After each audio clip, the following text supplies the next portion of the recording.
Attention, stations on the network. Our broadcast will begin in 10 minutes from my mark. In 5, 4, 3, 2, 1, mark. That was your 10-minute time check, stations.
Attention, stations on the network. Our broadcast will begin in 5 minutes from my mark. In 5, 4, 3, 2, 1, mark. That was your 5-minute time check, stations.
Attention, stations on the network. Our broadcast will begin in 2 minutes from my mark. In 5, 4, 3, 2, 1, mark. That was your 2-minute time check, stations.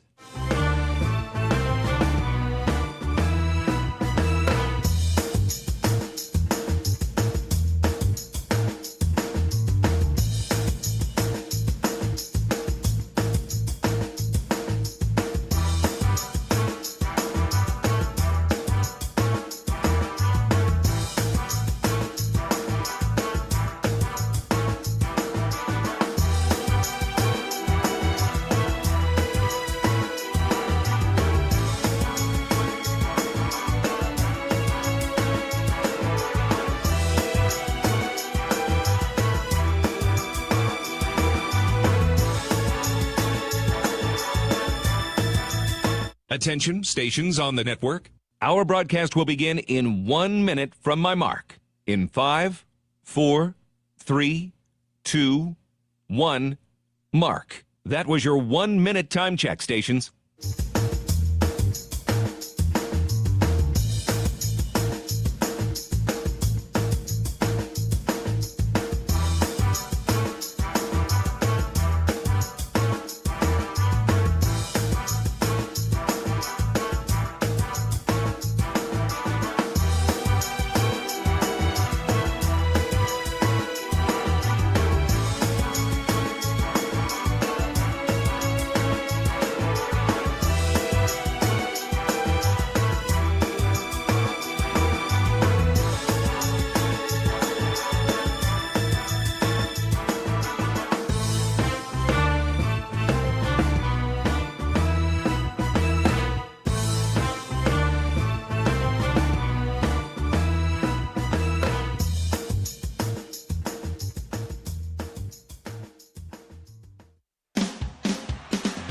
on the Hawkeye Sports Network.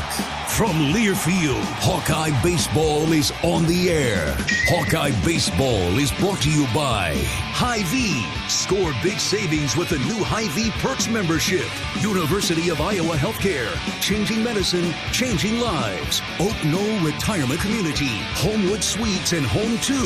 Hawk fans, experience your home away from home at Coralville's finest all-suite hotels. Iowa Corn. You might think Iowa just grows corn, but the truth is, corn grows Iowa. Brought to you by Iowa's corn farmers of the Iowa Corn Growers Association and the Iowa Corn Promotion Board. Also brought to you by Mediacom, home of extreme and 1 gig internet speeds. Wimmer's Meats, the official hot dog of the Hawkeyes. Travel Leaders, Destinations Unlimited, the official travel partner of the Hawkeyes. And by Bud & Mary's. There's no THC cap on Iowa medical cannabis, and getting a card is fast and easy online. Get your medical card today. Visit budmary.com. This is Iowa Hawkeye Baseball. From Charles Schwab Field and the 2024 Big Ten Tournament, it's time for Iowa Hawkeye Baseball. Live from downtown Omaha, it's a first-round matchup between the 4th-seeded Michigan Wolverines and the 5th-seeded Iowa Hawkeyes. Welcome to the broadcast booth in Omaha alongside my fine color analyst John Evans. I'm John Leo. The regular season is a memory, and the Hawkeyes are prepared for the present. It's a familiar foe in the opener, the Michigan Wolverines. These teams met twice last year in this tournament, with Iowa winning the first-round game 13-3, and then eliminating Michigan 5-0 later in the weekend. Michigan is a team that Iowa played 3 times during the regular season. The Wolverines took the series in Iowa City 2-1, including a doubleheader sweep. But this 4th meeting of the season will be the most important of the year. It's the Wolverines and the Hawkeyes. It is Michigan and Iowa, live from the Big Ten Tournament at Charles Schwab Field in downtown Omaha, with first pitch coming in a bit. Iowa capped the regular season with a series win over Florida International at Principal Park in Des Moines. Let's relive those season-ending highlights. This season hasn't gone the way that anybody expected, but there's a lot of pride still in the dugout, both players and coaches. Wilmus hits this high, deep to left. Get going, baby. It is gone. He hit it out of the stadium. Benny the Jet, a Benny bomb. Yes. A lot of room on the right side. Andy hits this deep left center field. Get going, baby. It is gone. With a 3-run shot to left center, and the Hawk fans are on their feet again in the first. It's 8-0. As Cade Moss comes up, Cade hits one high and deep to left. Get going, baby! It is gone. Cade Moss, Captain Cade, bombs away for Moss. Are you kidding me? Career home run number 1, Cade Moss. Congratulations, my friend. That is awesome. Cade comes home and hits a bomb. Forget Cade's corner. Hit it over Cade's corner. Where is the mitt in left field today? As he puts it up there, would have hit that inflatable mitt. That is so good. Obermuller gets a 3-pitch strikeout of Quevedo to end the top of the 5th. Very nice start for Cade Obermuller. A 7-strikeout performance. We'll do it again at 3-2. Whitlock is set. Here's the pitch. Ground ball right side. Guerin fields it at first. He'll go to the bag to record the out, and that'll do it. That's a Hawkeye winner. 15-2. The Hawkeyes beat FIU in 7. 2-1 to Mitchell. This one's hit high and deep to right field. Right fielder going back. Get going, baby. It is gone. Gable Mitchell ties us up with a home run to right. He got it into the Busch Lights seating for me. We were joking about that yesterday. He said he hit it off the wall and got one. Home run number 4 now for Gable Mitchell, as he has found a power stroke. They've got a shift on for Andy. 3 infielders to the left side of second base. Andy swings at the first pitch. Deep drive to left. Get going, baby. It is gone. Andy Nelson with a 2-run shot to left. Hawks have the lead. First pitch to Rader. He hits this high and deep to right field. This will carry. Get going, baby. It is gone. Adios, Pelotas. 3-1. Gable hits it into center field. Becerra going back. He's tracking it. He leaps up. It's off the wall. Couldn't make the play. 1 run is in. Here comes another. They're sending Mulfleur around third. He'll score. It's a bases clearing double for Gable Mitchell. 1-0 is hit in the air to right. Wilmus tracking back. Ben has it for the third out. And that is a Hawkeye winner. Iowa takes care of business 16-4. Iowa wins it in run rule fashion on back-to-back games. And so with the series win over Florida International, the Hawkeyes wrap up the regular season 31-21. They are the 5 seed in the 2024 Big Ten tournament as the Hawkeyes are on the field, taking infield now, preparing for their first round matchup against Michigan, which is coming up in just over 20 minutes. It's been a roller coaster of a start to this tournament with a pair of upsets in the first round. John and I will break down the happenings right after this. This is Hawkeye Baseball from Learfield. Feel the excitement as NASCAR returns to the Iowa Speedway with Powerball and the Iowa Lottery. Just add the double play bonus to your Powerball ticket for $1, then enter it in the VIP club, and you could win tickets to the sold-out NASCAR race or other exclusive race weekend prizes. Feel the power of NASCAR and double play today. Woohoo! See complete rules and details at ialotery.com/VIP. Have you heard about this new type of television experience from Epson? It's called the Epic Vision Ultra Laser Projection TV. It combines a new type of laser projection technology along with a unique Epson Silverflex screen to produce an epic 120-inch 4K Pro UHD picture that's up to 4 times bigger than a traditional 60-inch TV. There's no better way to watch live sports, and watching Iowa basketball play live on this big bright TV is simply awesome. If you're a sports fanatic like me, you need to check this new Epson TV out for yourself. Visit epson.com/TV to learn more. So why do I need vaccinations? If I don't get vaccinated, how sick can I get? Can I get multiple vaccines at once? What's done to make sure vaccines are safe? It's important to address your concerns about vaccines. Just make sure you get answers from people you can trust. Ask your doctor or healthcare provider about vaccinations, because they know you and they'll always put your health first. A message from Iowa Department of Health and Human Services. If you've got the right tools and the friendly people at U.S. Bank in your corner, making smarter money choices is a piece of cake. If only our tools and helpful advisors could have helped you avoid some of those not-so-smart choices in life. Like that time you tried to pick up unicycling. Whoa, coming through! Or when you thought it'd be okay to pet that squirrel in the park. Good squirrel, good squirrel. While we can't help you with all that, we can help you bank smartly at usbank.com/smarter together. Member FDIC.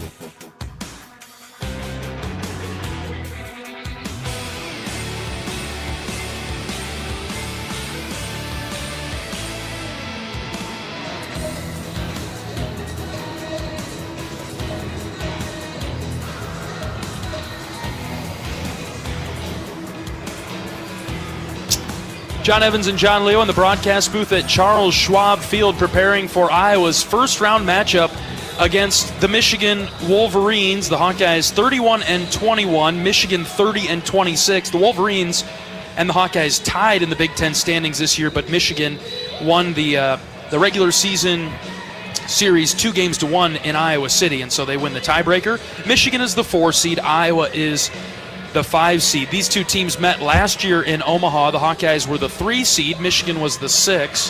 Iowa won on the first day of action, in the first round, 13-3 in 8 innings on Thursday, and then eliminated Michigan 5-0 on Saturday. So Iowa could advance to the championship game and make it out of this bracket.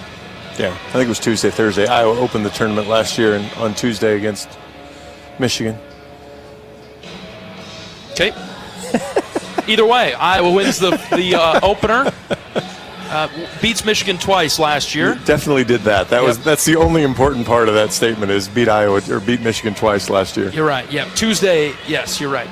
All right. Anyways, moving on, John. There's been quite a bit of action in this tournament so far. Let's discuss that. Well, I suppose if you're looking for the silver lining of Iowa being the worst seed, well, the worst seeds are 2-1 in the tournament so far, and including a 15-2 demolition last night as Ohio State put the wood to somebody not named Brett Sears in Nebraska last night, the pitcher of the year in the Big Ten.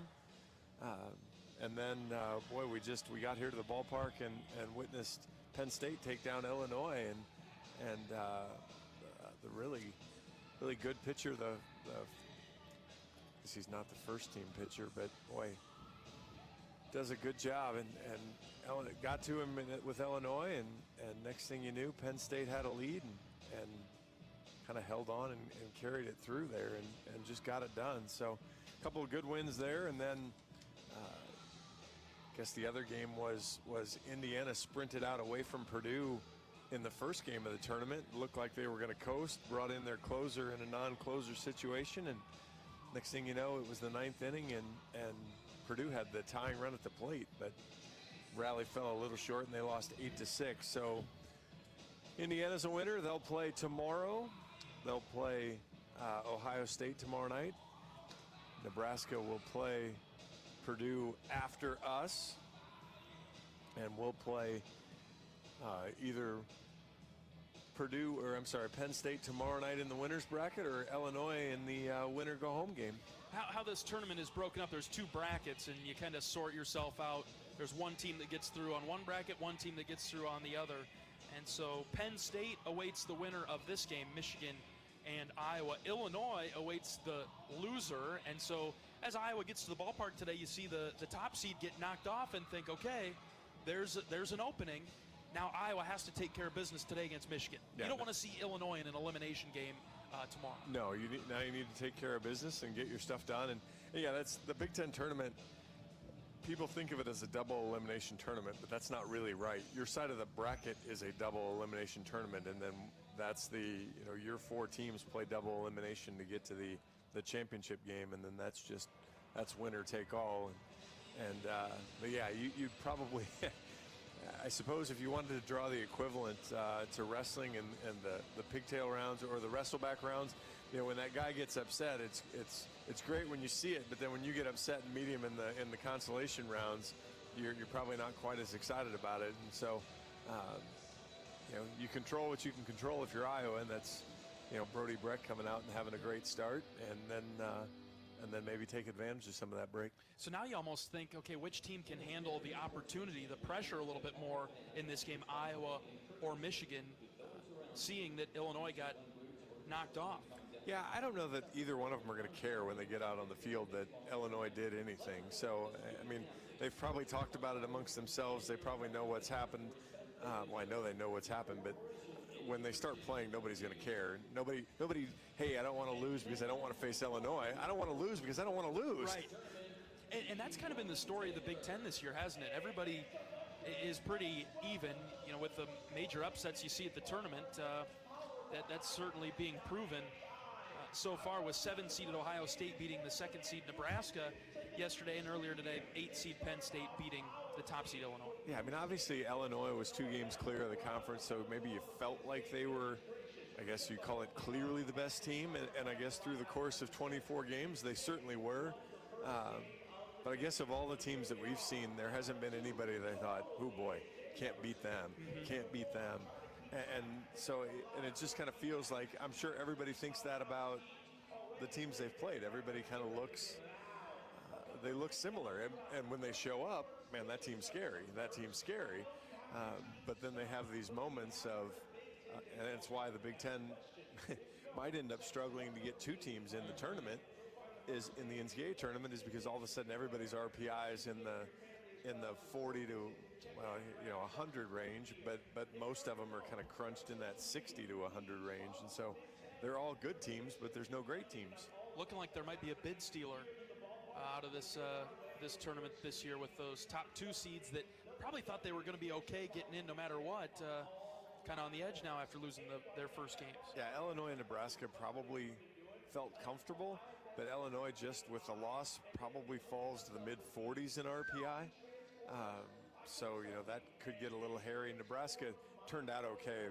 They're 33 now, even after the loss last night. So even if Purdue beat them today, they'll probably stay in the high 30s, which you would think would still be okay. Although the committee has done some awfully funky things to Big Ten teams. So if they hold true to the RPI standard, the conference is the 4th best RPI conference in the country, which would lead you to believe that a couple teams probably deserve to be in. But if Illinois and Nebraska aren't playing each other in a championship game, they might have a little sweat to it. Iowa and Michigan in this opener, these teams are quite familiar with themselves. How do you like the matchup, John? Well, I was kind of going through the stats, as we've talked about it, you're kind of the roller coaster rider. You can look at the numbers, you get really high, and then you look at them, I get really low. So I was trying to figure out how to talk you off the ledge or push you off the edge. And the thing is, Michigan only hits 252 in conference, but they do lead the conference in walks. So I think right off the bat, you're going to be able to tell if Brody's either in the zone or perhaps the umpire has a slightly expanded strike zone. If he's really tight on a zone and Brody's maybe missing some edges, it could be a tough day for Brody and the Hawks. But if Brody pitches basically like he has in the last month, I'll discount the Principal Park start because it was just strange going into it. But to give him the last 3 Big Ten starts, you've got to feel that Brody can get after the Michigan lineup and be okay. And then it's kind of, Kurt Barr's 3rd team all-conference. There's no slouch that's coming to the rubber on the other side too. So can Iowa get to him enough to score some runs like they did this last 2 games in Des Moines? All right, we'll take a break. When we come back, we'll hear from head coach of the Hawkeyes, Rick Heller, right after this. This is Hawkeye Baseball from Learfield. Get a great offer on the stylish HR-V or the Honda Civic, which car and driver called fun to drive. Honda, the brand named Kelley Blue Book's KBB.com Best Value Brand for 2023. For a limited time, well-qualified buyers can get a 3.9% APR on a 2024 Honda Civic or HR-V. So see your Central Midwest Honda dealer today. Honda gets the Midwest. See dealer for financing details. Exclude Civic SI and Type R car and driver January 2023 based on 2023 brand image awards from Kelley Blue Book. Visit KBB.com for more information. A bag of corn is, well, a bag of corn. Unless it's a bag of Pioneer brand Chrome seed corn. Then you're dealing with the most optimized yield potential, agronomic performance, and insect protection the Pioneer lineup has to offer. A bag that will make life easier for you. 8 bushels per acre easier. And much harder for rootworms in the competition. Pioneer brand Chrome products. Field proven and ready for yours. Visit pioneer.com/plantchrome. American Equity salutes today's hero of the game as a proud sponsor of the ongoing recognition of our military during Hawkeye games this season. Please join American Equity in thanking all who have served our country. American Equity is more than just retirement savings and income products. They are committed to providing you best-in-class service and high-quality retirement income that helps deliver the independence to dream and reach your goals. To learn more about American Equity, please visit their website at american-equity.com. Are aches, pains, or injuries keeping you on the sidelines? At Athletico, our movement experts are here to help you turn your setbacks into comebacks and create a personalized game plan for your recovery. With no prescription or referral needed, Athletico Physical Therapy is where your comeback story begins. Get started today by scheduling a free assessment at athletico.com. Proud partner of the Iowa Hawkeyes.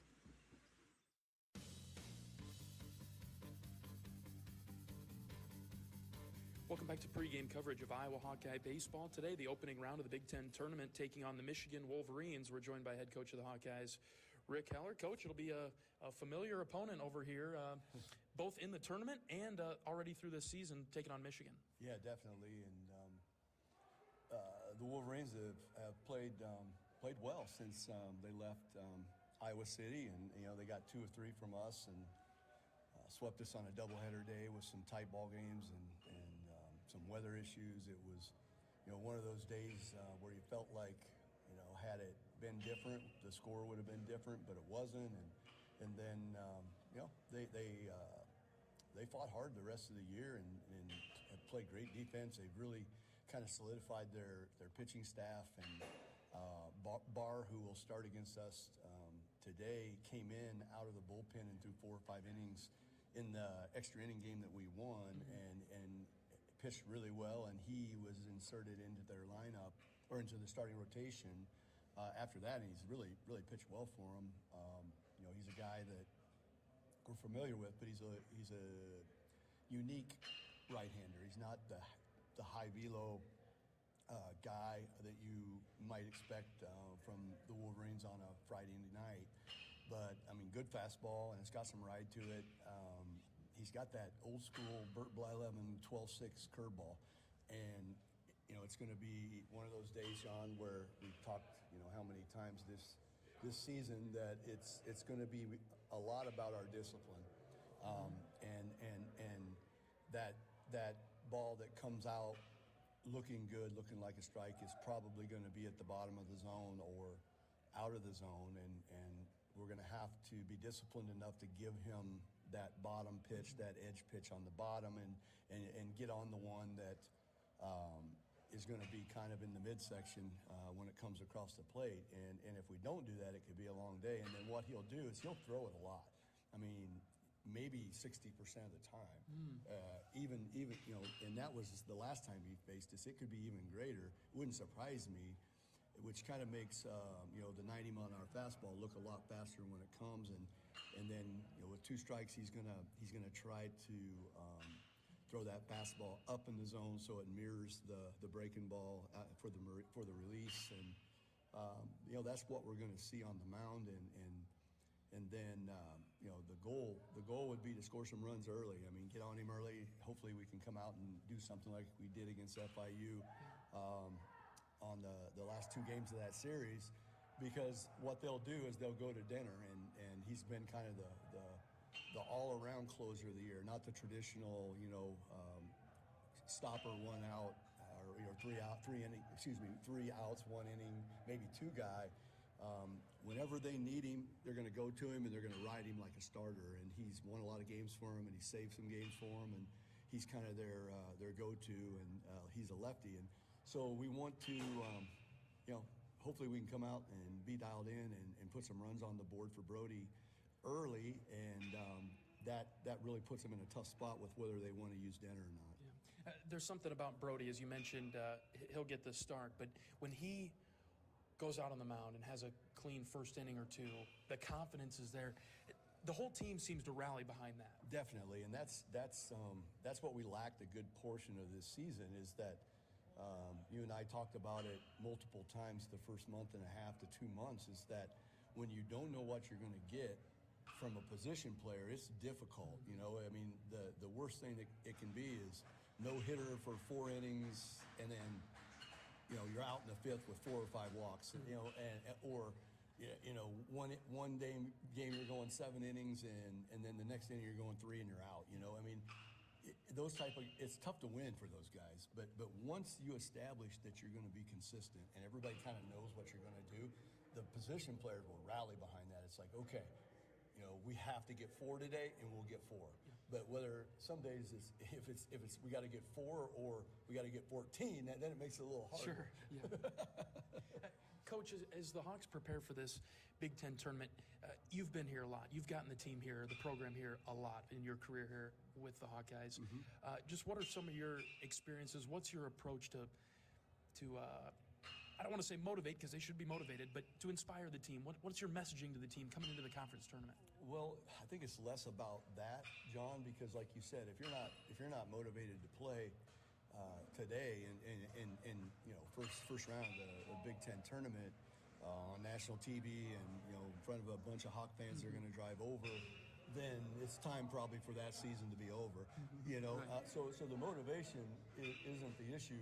The thing that I always try to do with our team is to get them to just go be themselves. And I thought we did a really nice job the last 2 games in Des Moines after a horrible loss on Thursday of really going out and just playing for the right reasons. It's like, hey, if we don't win this thing, this is the last time you guys get to play together. And for a team that cares a lot for each other, loves each other, has trained hard, has done things right, all season long, and maybe the results haven't been exactly what we wanted, but it hasn't been a year where there was dissension or problems with the team. I mean, we haven't had any of that. I mean, it's been everybody for everybody.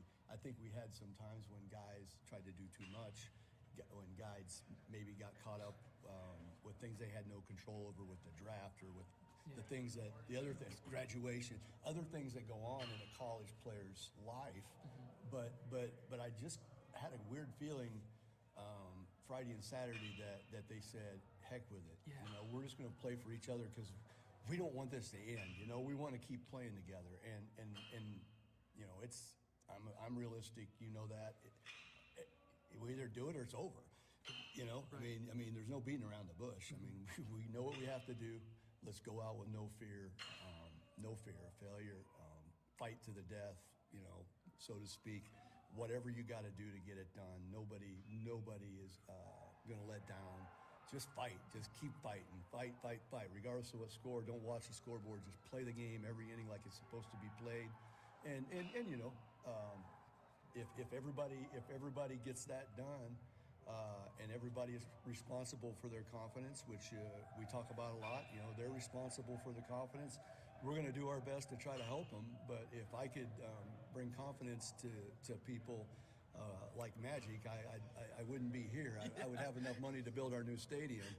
Oh, yes. But I mean, we do everything we can to do that. But at the end of the day, an athlete is responsible for their own confidence. And they have to be accountable for that. They can't be a victim and feel sorry for things that have happened in the past or the pitch before, a bad call. And you've heard us talk and me talk, and that's kind of been what I've been pounding into their heads is like, no victims. I mean, we're going to have bad calls. We're going to get screwed over from time to time. It's just the way it is, and we have to be able to overcome that. And at times this year, we didn't do a great job of that, and that was disappointing to see. But lately, it's been better, and we'll see. I mean, at this point, all the work's been done. The hay's in the barn, right? And we go play. And if we play well, we'll keep playing. If we don't, we'll go home. Coach, just in all of your experiences over the years, do you like the first-round game being against somebody you've already seen this season, or would you rather seen somebody that you hadn't played during the regular season? I mean, most of the time, yes, someone you've seen, because the scouting reports are all there. You have a good feel on how to pitch guys. Okay. It's much easier for everybody to get the scout done. You go back and focus on the games afterwards and see what adjustments they made. If there were any adjustments that has been made, what's different. From a hitter standpoint, it's always nice to have seen who you're facing. Sure.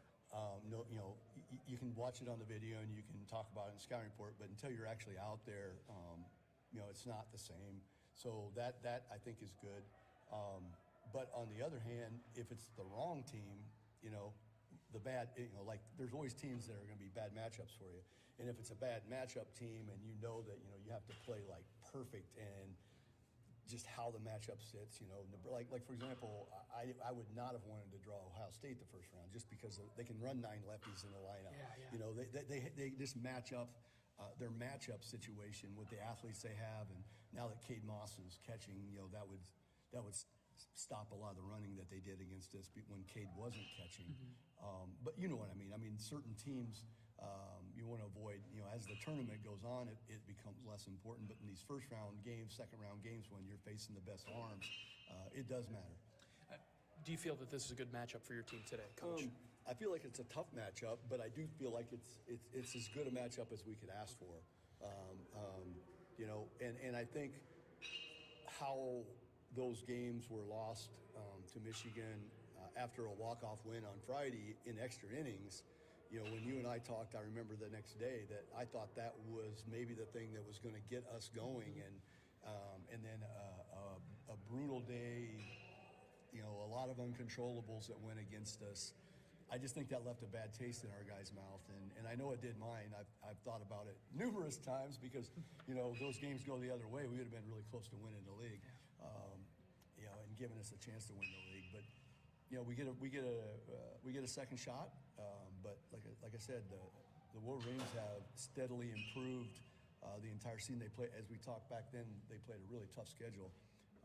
Started off slow in the win-loss column, but really tough teams they played, and then they started getting it going in the league and beat some good teams, and then beat us, a good team, and then they just, you know, kept it really steady and improving all season long. All right, Coach, thanks for your time. Let's put it together and take it to the Wolverines today. All right, thanks a lot, John. Head coach of the Hawkeyes, Rick Heller, on our pregame show from downtown Omaha, Charles Schwab Field, as we get set for the opening round of the Big Ten tournament. It's 4th-seeded Michigan and 5th-seeded Iowa. Coming up right after this is Hawkeye Baseball from Learfield. Get a great offer on the stylish HR-V or the Honda Civic, which car and driver called fun to drive. Honda, the brand named Kelly Blue Book's KBB.com best value brand for 2023. For a limited time, well-qualified buyers can get a 3.9% APR on a 2024 Honda Civic or HR-V. So see your Central Midwest Honda dealer today. Honda gets the Midwest. See dealer for financing details. Exclude Civic SI and Type R car and driver January 2023 based on 2023 brand image awards from Kelly Blue Book. Visit kbb.com for more information. Even the simplest act can set a chain of good in motion, like choosing Delta Dental of Iowa for your dental and vision insurance, because we invest in your community. So whether you get your plan at work or purchase it through us, you make a difference for others. Visit sharinghealthysmiles.com and choose Delta Dental for your smile, for your health, and for your community.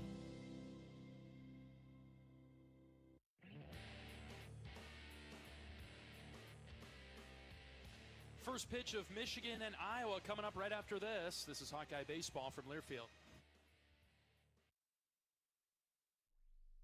Hi, I'm Gary Dolphin, and if you want your home to be exceptionally comfortable during these cold Iowa winters and hot, humid summers, you need to turn to Dave Lennox and your local Lennox home comfort specialist. Lennox has been serving Iowa consumers since 1895, when Dave Lennox built his first furnace in Marshalltown, and Lennox is still building its high-efficiency furnaces and air conditioners there today. For the best home comfort system you can buy, it's Lennox and your local Lennox dealer. Lennox and the Hawkeyes. Now there's a winning combination.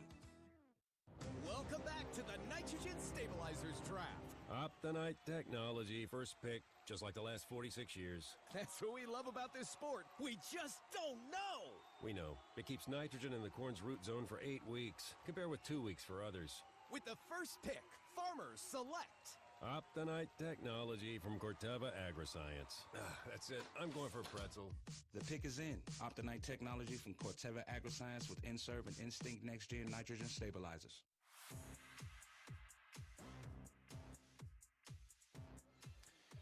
Welcome back to the broadcast booth in downtown Omaha, Charles Schwab Field, as Iowa gets set to take on the Michigan Wolverines in the first round of the Big Ten tournament. We're seconds away from first pitch as Andy Nelson makes his way to the box. Iowa is the away team, and the Hawkeyes will bat first in today's game. Nelson into the box. The pitcher for Michigan is Kurt Barr, right-hander. We'll get you the lineups in a moment as the first pitch to Andy is low and outside for ball one. Kurt Barr, the starting pitcher, a right-handed sophomore for Michigan. Third team All Big Ten, good arm. 1-0 pitch to Nelson's up and in for a ball 2-0. Kind of been around the block. Did a lot of things, 19 appearances, 9 starts. Does have a complete game now for the Wolverines. 5-3 with a 3.52 ERA. Righty on righty matchup. The 2-0 to Nelson is a strike on the inner edge, 2-1. He'll get the fastball up there around 90. He'll throw a big breaking ball. Kind of a spinny slider as well. 2-1 pitch to Nelson, swing and a miss, 2-2. Barr pitched 4 1/3 against Iowa back on April 5th, gave up 4 hits. He did walk 4. He threw 65 pitches. Iowa won that game 3-2 in walk-off fashion. 2-2 pitch to Nelson. Swing and a miss. Andy strikes out. That's out number 1. Iowa's batting order today will be Nelson, and then Raider, Tello, Davis, Kopp, Reese Moore, Will Moeffler, Gable Mitchell, 7, 8, 9, Ben Wilmus, Michael Seegers, and Cade Moss. Tello making his way to the box now for Iowa. That's first team all-conference, Raider Tello, to you. That's right. Third baseman for the Hawks. Stands in the right-handed batter's box and takes a strike down the heart of the plate. Raider batting .370 for Iowa this season.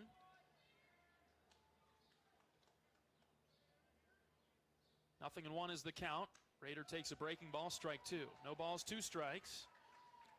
Barr hits with the breaking ball there. Yeah, that was in the Hawkeye Scout. If he's going to hit the bottom part of the zone with that breaking ball, you just tip your helmet and move on to the next pitch. 0-2. That's in the opposite batter's box. It's 1-2 now.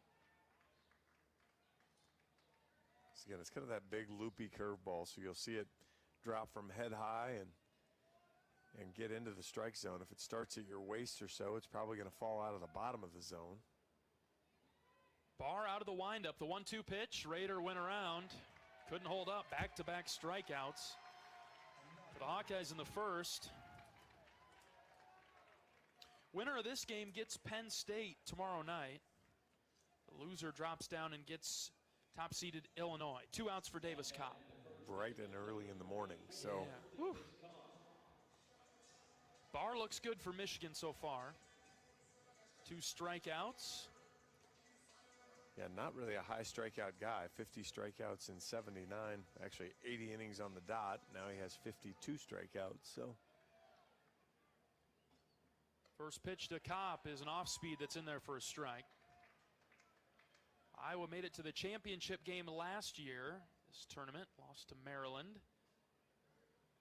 0-1 to Davis. That's downstairs, 1-1.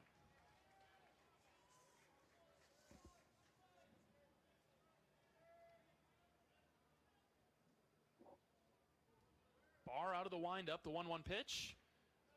High around the letters of Kopp, ball 2. Davis batting .327 for Iowa this season. 7 home runs, does have 8 doubles as well. The 2-1 is a breaking ball for a strike, inner half. Boy, Barr will be a handful if he continues to land the curveball on a regular basis. He climbs back on the rubber and is ready to pitch the 2-2. Here it comes. This is lined into left center field for a base hit. Davis Kopp is on with a 2-out single for the Hawks here in the first. Good piece of hitting there as Kopp breaking ball was going to land. And that'll bring up Reese Moore.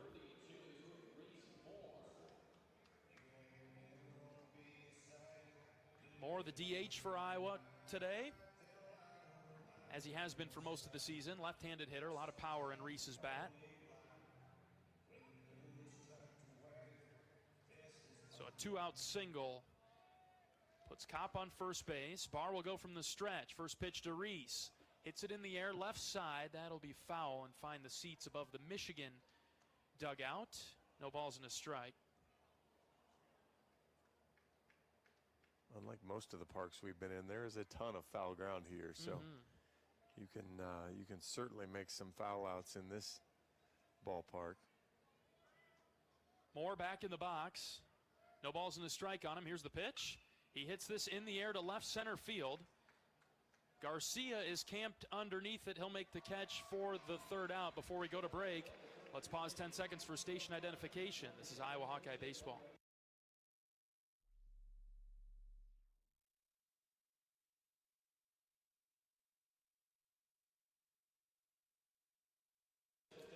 Scoreless top half of the inning for the Hawkeyes. Brody Brecht will take the mound when we come back. This is Iowa Baseball from Learfield. So do I need vaccinations? If I don't get vaccinated, how sick can I get? Can I get multiple vaccines at once? What's done to make sure vaccines are safe? It's important to address your concerns about vaccines. Just make sure to get answers from people you can trust. Ask your doctor or healthcare provider about vaccinations because they know you and they'll always put your health first. A message from the Iowa Department of Health and Human Services. Brown Deer Golf Club offers a pure golf experience. Manicured bentgrass fairways with tees and greens carved into gracefully rolling landscape. Challenging, yet extremely playable. Improve your game with PGA instruction and our full-service pro shop. Treat yourself to Bunker's Bar and Grill for lunch or dinner. And our scenic Greenview Banquet Room is perfect for weddings or any special event. Brown Deer Golf Club, a stunning country club setting at affordable public rates.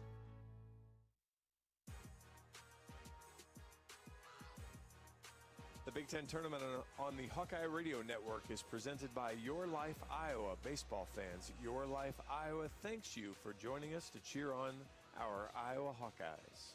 Bottom of the first inning in Omaha. The Hawkeyes held off the scoreboard in the top half. Let's go over the batting order for the Wolverines. A.J. Garcia will lead things off, followed by Jonathan Kim and Steven Rustich. Middle of the order, Colin Priest, Mitch Voigt, Mac Timbrook, 7, 8, 9, Cole Caruso, Will Rogers, and Kyle Dernetti. Defensively for Iowa, left to right on the infield, Raider Tello at third, Michael Seegers at short, Gable Mitchell at second base. Davis Kopp is the first baseman this afternoon. Outfield left to right, Will Mulfler, Andy Nelson, and Ben Wilmus. The catcher today is Cade Moss, and the starting pitcher is the right-handed sophomore from Ankeny, Brody Brecht. 14 starts on the season. He was 4-3 with a 3.55 ERA, 71 innings pitched, 42 hits, 34 runs, just 28 of those were earned, 47 walks, and a program record 118 strikeouts. His opponents hit Brody around at just a 167 batting average on the season. Brody really turned his season around beginning with that Rutgers series and then finished the conference slate very strong for the Hawkeyes as their ace. Amazing what happens just getting a little healthier and feeling a little bit better. Everybody's banged up as the season goes along, but Brody kind of got rid of some of the nagging stuff, got a little bit better, and what did the results show?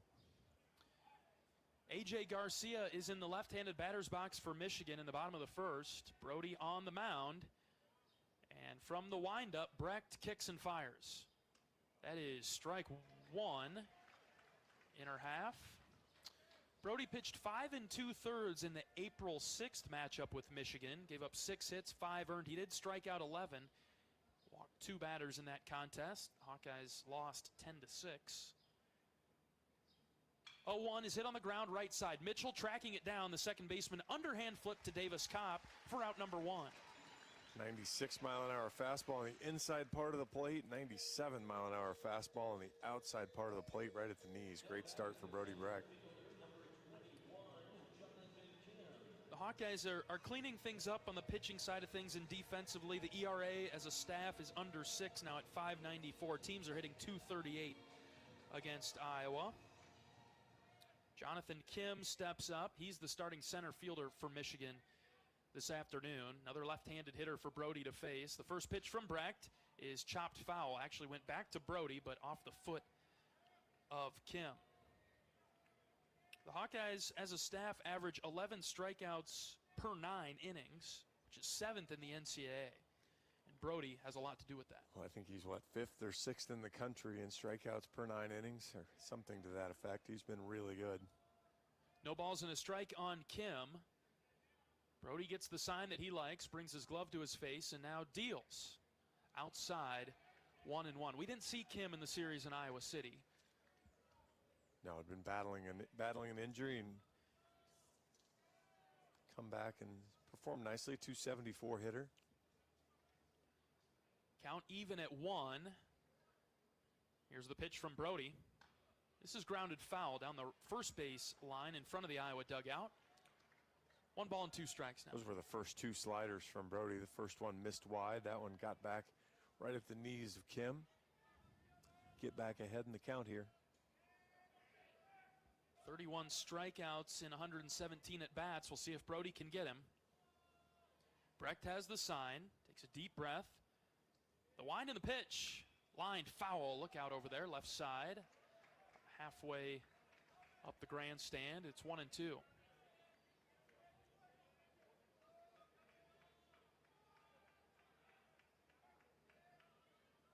Is it just a really high angle, or is Brody's motion just slightly different? His front foot is forward as he gets a swing and a miss here. The ball gets away from Cade Moss. He tracks it down and then throws to first to get Kim on the strikeout. 2 away in the Michigan half of the first. I think Brody's front foot, his left foot, is in front of him. Is that what you're talking about, Yeah, John? it looks like it's more forward and pointed straight. That's great footwork by Davis Kopp. Again, not a normal first baseman. Cade had to chase it up the third base line, makes the throw, and it turns out it was in foul territory. Kopp adjusts his feet, gets all the way over there, gives a target, makes the catch to get the out.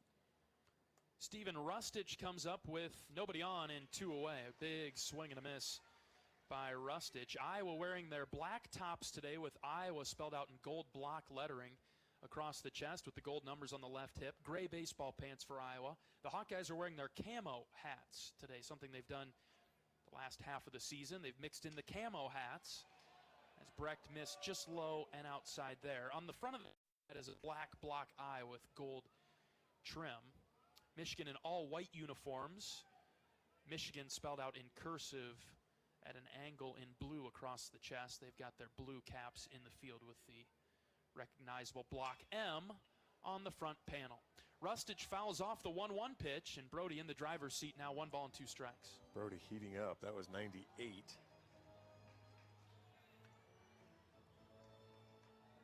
In 196 at-bats, Rustich has 46 strikeouts, but he's also drawn 50 walks. Probably not surprising with a power hitter like him. 1-2 pitch from Brecht. Swing and a miss. Brody got him. And it's a 1-2-3 inning for Brecht and the Hawkeyes. We're through 1 in Omaha. Scoreless between Iowa and Michigan. Will Moeffler lead things off when we come back? This is Hawkeye Baseball from Learfield. You become America's best-selling brand? Let's break it down. Innovative tech means smarter and safer driving. Intelligent all-wheel drive will keep you ready for anything. And built Ford tough trucks will always get the job done. Plus, come into your local Ford store today and get super low APR financing, big cash back, and great lease offers on Ford's full line of cars, trucks, and SUVs. That's Ford, and that's how you become America's best-selling brand. Sales claim based on calendar year sales. Hey Iowa, it's George Kittle, tight end for the San Francisco 49ers and proud former Hawkeye. Life can throw unexpected hits, much like catching a pass over the middle. If you're facing struggles with drug or alcohol use, or even mental health challenges, take a time out and call Your Life Iowa. Just like my teammates are there for me, the Your Life Iowa team is there for you. Get 24/7 free resources or find treatment options at yourlifeiowa.org. A message from Iowa HHS.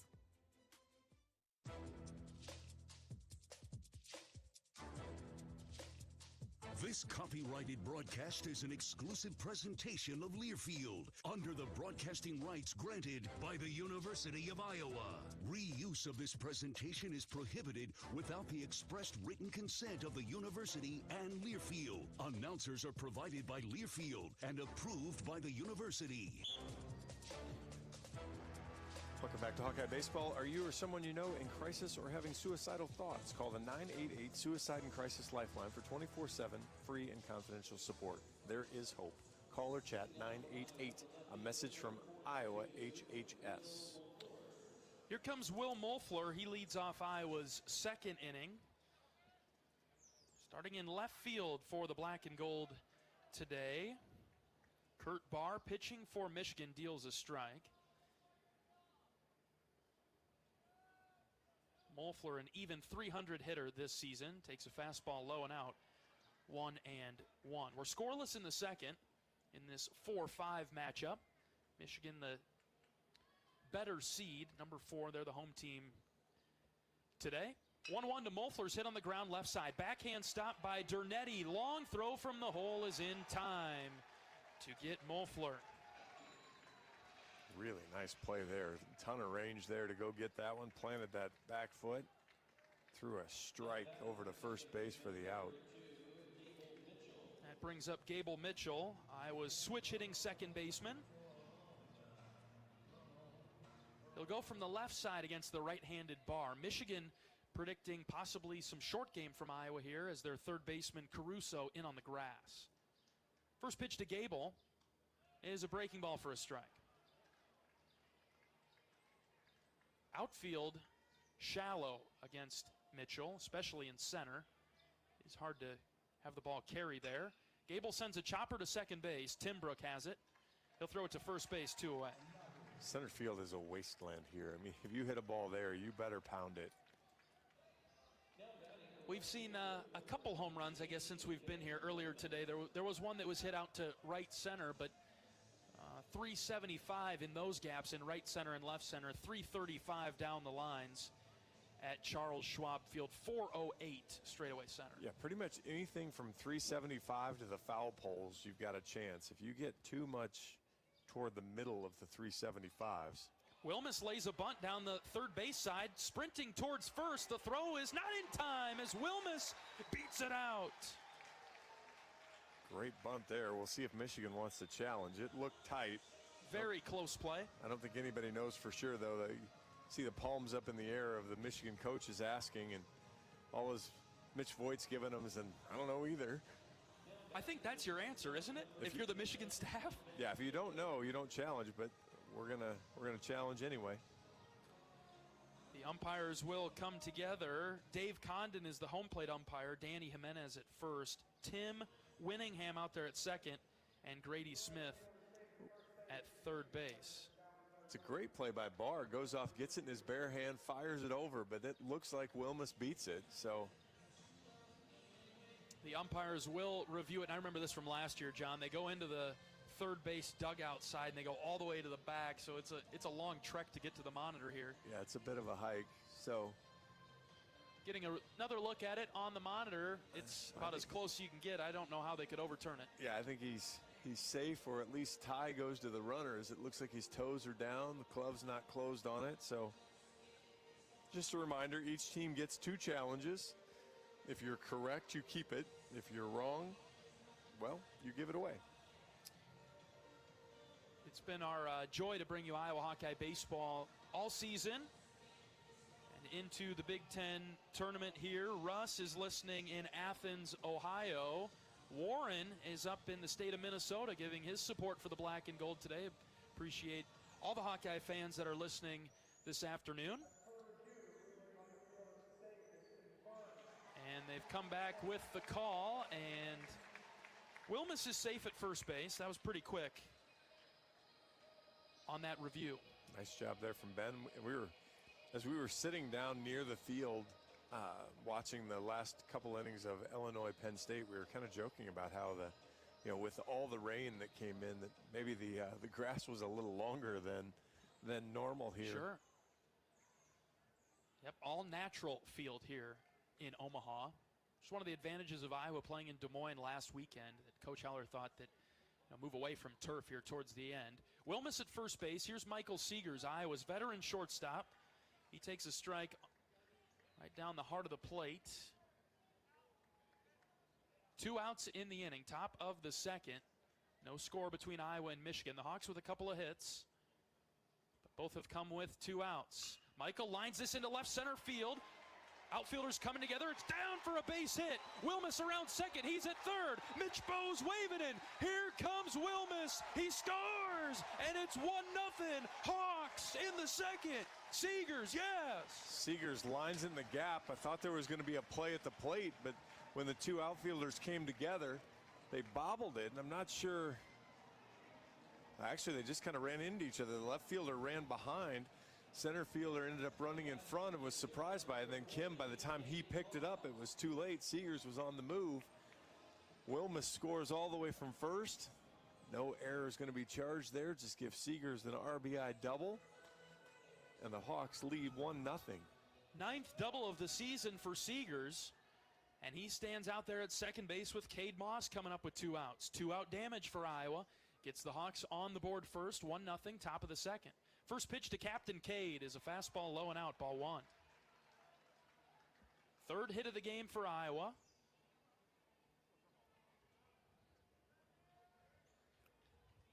More speed on the base paths. 1-0 pitch to Moss. Cade took it up and in for a high strike.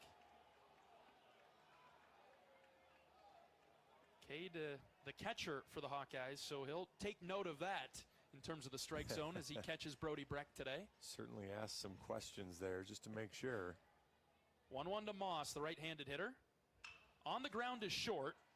Dernetti brings it in, makes the throw across to first base to get Moss by a couple of steps. But it's Michael Seegers who brings home the first Iowa run today. He scores Wilmus all the way from first on a double. It's 1-0 Iowa. We'll bring you the bottom of the second right after this. This is Hawkeye Baseball from Learfield. Feel the excitement as NASCAR returns to the Iowa Speedway with Powerball and the Iowa Lottery. Just add the double play bonus to your Powerball ticket for $1, then enter it in the VIP club, and you could win tickets to the sold-out NASCAR race or other exclusive race weekend prizes. Feel the power of NASCAR and double play today. Woohoo! See complete rules and details at ialottery.com/VIP. So why do I need vaccinations? If I don't get vaccinated, how sick can I get? Can I get multiple vaccines at once? What's done to make sure vaccines are safe? It's important to address your concerns about vaccines. Just make sure you get answers from people you can trust. Ask your doctor or healthcare provider about vaccinations, because they know you and they'll always put your health first. A message from Iowa Department of Health and Human Services.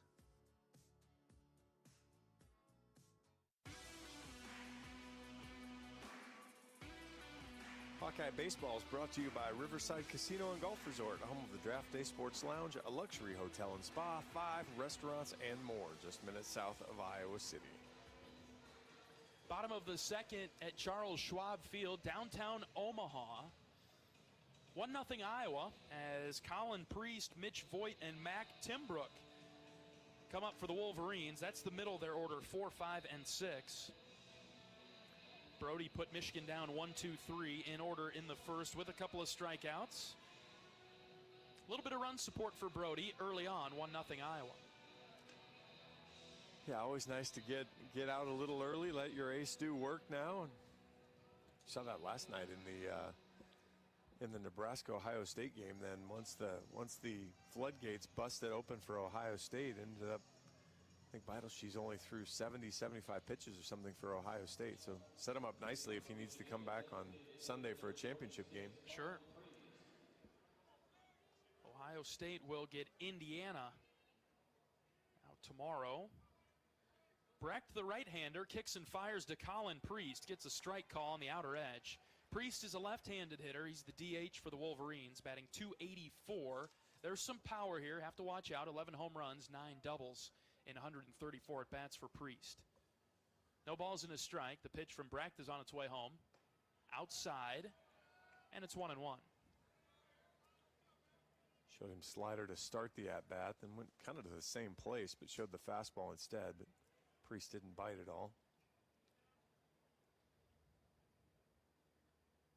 1-1 from Brecht. Swing and a miss. 1-2. Ooh, back to the slider there. That was nasty. What a spot, too. Low and in on the left-hander. Brecht ahead. 1 ball, 2 strikes to start the second. Here's the pitch from Brody. In the dirt. Swing and a miss. Moss knocks it down. He sends it down to first base for the out. 3 strikeouts in a row now for Brody. It is never a good sign as a hitter when you haven't even completed your swing and you take off running to first, because you know it was going to bounce and you know you just need to get moving.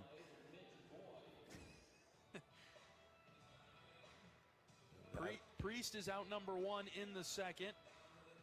Here comes Mitch Voigt, first team All Big Ten utility player, sophomore from Whitefish Bay, Wisconsin. Right-handed hitter. He's pretty good for Michigan. Hit on the ground right side, and that'll get through into right field. Off the end of the bat, softly hit in between Mitchell and Kopp. And that's Michigan's first hit of the game. Yeah, fooled by the slider. He's just able to cue ball it out, though, 74 mile an hour in just the perfect spot. And that's kind of the scout on him, right? He's aggressive early on, Voigt as a hitter. He He also pitches for Michigan, but hasn't pitched lately, so we'll see if he enters the game later or if they've kind of tabled that idea for now. Mac Timbrook is the batter for the Wolverines now, left-handed hitter. Batting 6th for Michigan. First pitch to him is a fastball outside, ball 1. Another third-team all-conference player for Michigan.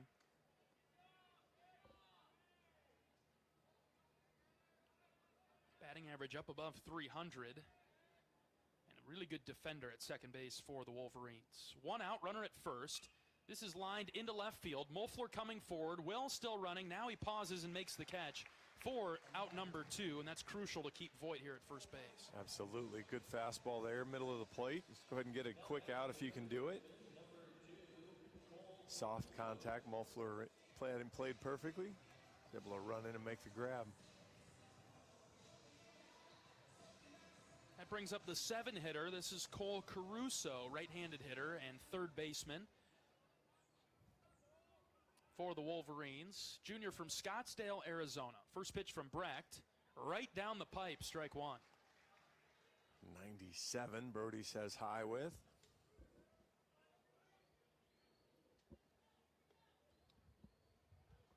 Brody doing a nice job keeping Voigt with a short lead at first base. Here's the 0-1, low and out. Moss gloves it. Sunny skies today in Omaha, much different than yesterday. Schedule got pushed back because of the rain. There are a few puffy clouds in the sky today, but it's picture perfect for baseball. A little bit of a breeze blowing over to left. Iowa outnumbering the Michigan fans. Hawkeye fans sitting behind the Iowa dugout down to the right, Michigan over to the left. 1 ball and 1 strike on Caruso. The pitch from Brecht, that's across for a strike. 1 and 2. Temperatures in the mid to low 70s today. This is perfect. Yeah, this is a really good day for baseball. The flag's just barely blowing. First game they were completely limp. They've got a little life to them now.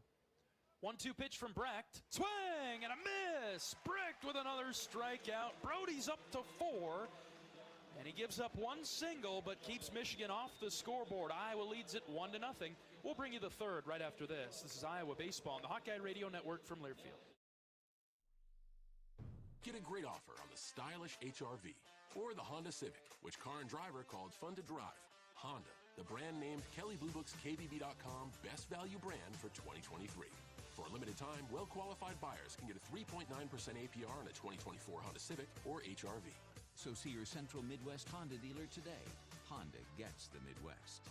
See dealer for financing details. Exclusive against SI and Type R car and driver January 2023 based on 2023 brand image awards from Kelley Blue Book. Visit KBB.com for more information. Hey Iowa, it's George Kittle, tight end for the San Francisco 49ers and proud former Hawkeye. Life can throw unexpected hits, much like catching a pass over the middle. If you're facing struggles with drug or alcohol use or even mental health challenges, take a time out and call Your Life Iowa. Just like my teammates are there for me, the Your Life Iowa team is there for you. Get 24/7 free resources or find treatment options at yourlifeiowa.org. A message from Iowa HHS.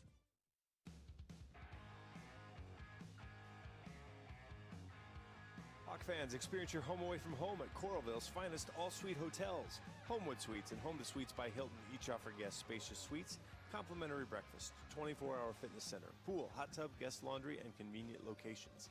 Let their warm and friendly staff take care of you and your family when you visit Hawkeye Country. Top of the order coming to the plate for Iowa in the third. The Hawkeyes lead the Wolverines in this first round game at the Big Ten tournament 1-0.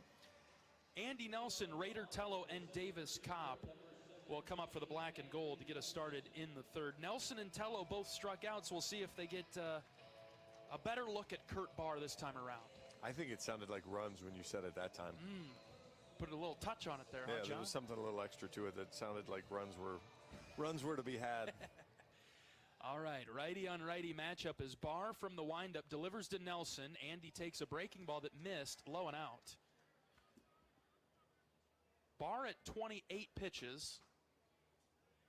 As we get into the third. 1-0 pitch to Andy. Swing and a miss, 1-1.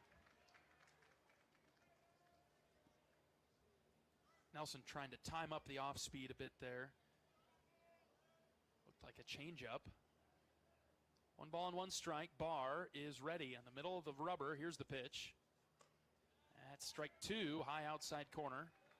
1 ball, 2 strikes. Not overwhelming stuff from Barr in terms of velocity. Upper 80s with the fastball. 1-2. Andy stays alive, hits it foul off the end of the bat. No, but commands his spots well, and especially then when he's able to, as he's done today, he's been able to locate the slider and the curveball. So you're throwing 3 pitches for strikes. You're pretty difficult to hit. 1-2. Andy grounds foul to the Michigan dugout over the left. It was such a key for Iowa last year. Talking about breaking the chain, getting the starting pitcher out early and getting to the bullpen. Iowa's done a good job this season of getting the starter out, but then when things go to the bullpen, Iowa's offense occasionally flatlines. Here comes the 1-2. Nelson went through the zone on a nice breaking ball, and he strikes out for the 2nd time today. Yeah, I got into protect mode there, just thinking about fouling off pitches, and unfortunately knew he shouldn't, and then couldn't stop. And with 1 away, here comes Raider Tello. Barr with 3 strikeouts through 2 1/3. Here's Tello, first pitch to Raider. Ooh, outer edge for a strike. Won't go much more outside than that.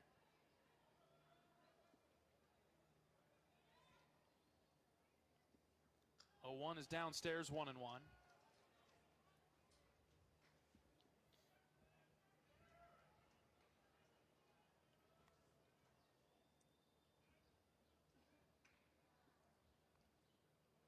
To Tello is hit in the air down the right field line. That's foul. 1 ball and 2 strikes. Barr ahead here.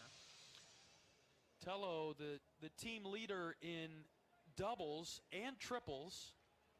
19 doubles for Raider, 4 triples for the Hawkeye third baseman. 1 ball and 2 strikes. Here's the pitch to Raider. Blooped to second base and caught by Tim Brook for the 2nd out. Actually, that's one of those you just kind of hope you foul off, and instead he kept it fair and turned into an easy 2nd out of the 3rd inning.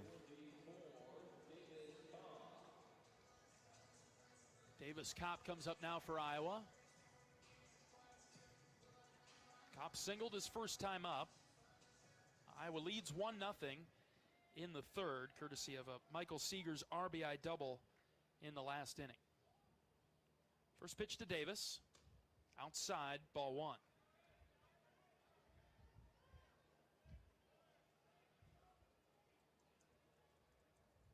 Offensively, Iowa averages about just over 8 runs a game. Michigan allows 7 runs per game. So you're saying we should get more? Right around that number seems to be the sweet spot today. 2-0 to Davis. That's a strike, 2-1. All take there from Kopp. Well, then we need to get rid of Barr in his .352 ERA. Yeah, I think that's probably the key. Michigan defensively outstanding. .979 fielding percentage. 2-1. Davis took it high, ball 3. Oof. It's a coin flip call, isn't it? Cade had that call to strike earlier on him in the box. The difference is a fastball versus the slider. 3 balls and a strike on Kopp. Here's the pitch. Ground ball to short. Dornetti has it for the Wolverines. He'll throw it across for the 3rd out. Iowa goes down 1-2-3 in the 3rd. The Hawks lead it 1-0. Back in a moment. This is Hawkeye Baseball from Learfield. Our mission at Oaknall is to provide exceptional retirement living and health services through Life Care. I'm Steve Rowe, CEO. We are a not-for-profit life plan community and have served the Iowa City area for 57 years. Oaknall is located near University of Iowa hospitals and clinics, Kinnick Stadium, Carver Hawkeye Arena, Hancher Auditorium, and downtown Iowa City. Visit our website at oaknall.com to learn more. We're a proud sponsor of Hawkeye Athletics. Go Hawks! When it comes to your health, you need the full picture. That means the right diagnosis and the right treatment right from the start. I'm Aaron Bose, pediatric neurologist with University of Iowa Healthcare. Here, we're working together every day to advance medicine so you can get the best care. With more research, more clinical trials, and more treatment options than anywhere else in the state, the University of Iowa Healthcare is changing medicine and changing lives. Learn more at uihc.org.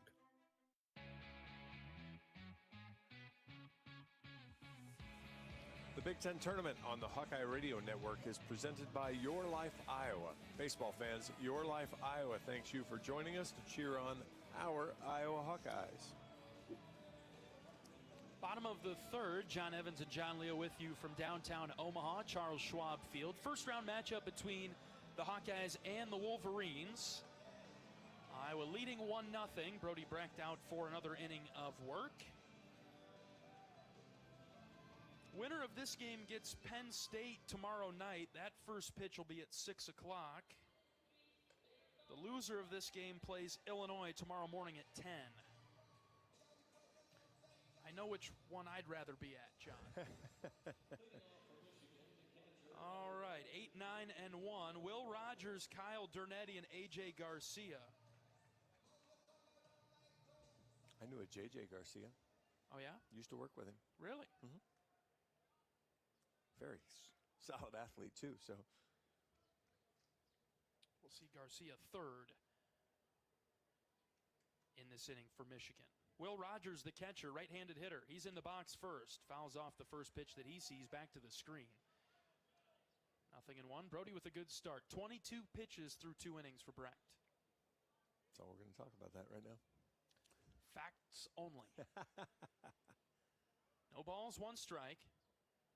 Brody from the windup with his staggered stance. Here's the pitch. Slider downstairs, 1-1.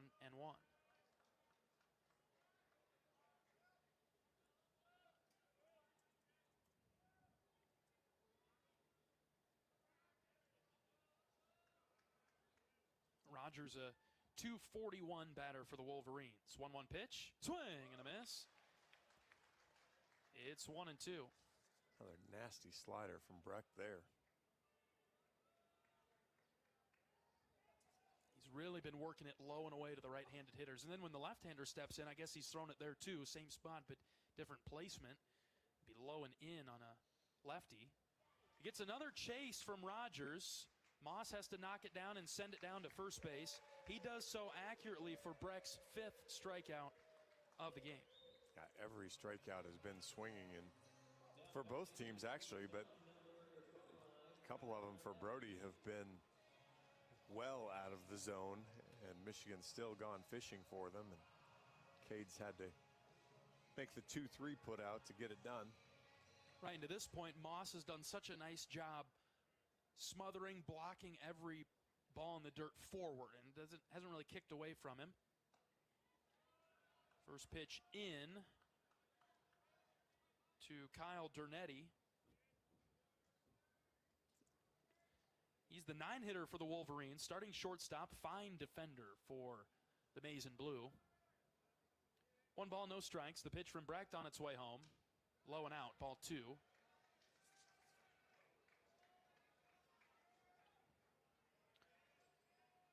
Brody with 2 strikeouts in the first, 2 in the second. He started the third off with a strikeout as well. Here comes the 2-0 to the 9-hitter Dernetti. Almost hit him. Did it? It did. Worked too far inside and hit Dernetti. He's the second base runner of the game for the Wolverines, and I'll flip things to the top of the order with Garcia. 96 up and in. How you doing with that? Woo.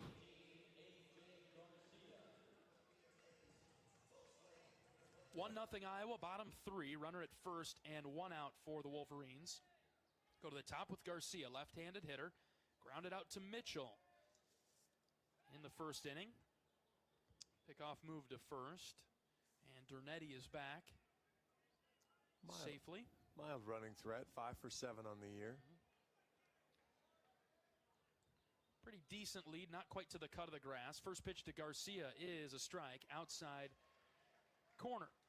Michigan with 51 stolen bases on the season, 51 of 70, 9th in the Big Ten overall. It's a spot you could see Garcia almost bunt for a hit as much as a sacrifice. 0-1 pitch. is hit on the ground right side. Mitchell fields it, and now he bobbles it. His only plays to first, and it's late. Garcia with speed down the line. Mitchell knocked it down. It came out of his glove momentarily, and then had to throw it from his knees. That'll be scored as an error on Gable. Yeah, had a long way to go to get it, but play Mitchell has to make there. Now some traffic for the Wolverines in the third, with Jonathan Kim coming up. Got the ground ball, but had it too far away from Gable where he could really do much with it. See if the Hawks can get another ground ball here. Pitch from Brecht is inside for a ball. Right on the edge. Kim crowds the plate, makes it look a little bit further inside than it actually was. Just missed the plate. 1 ball, no strikes on the center fielder for Michigan.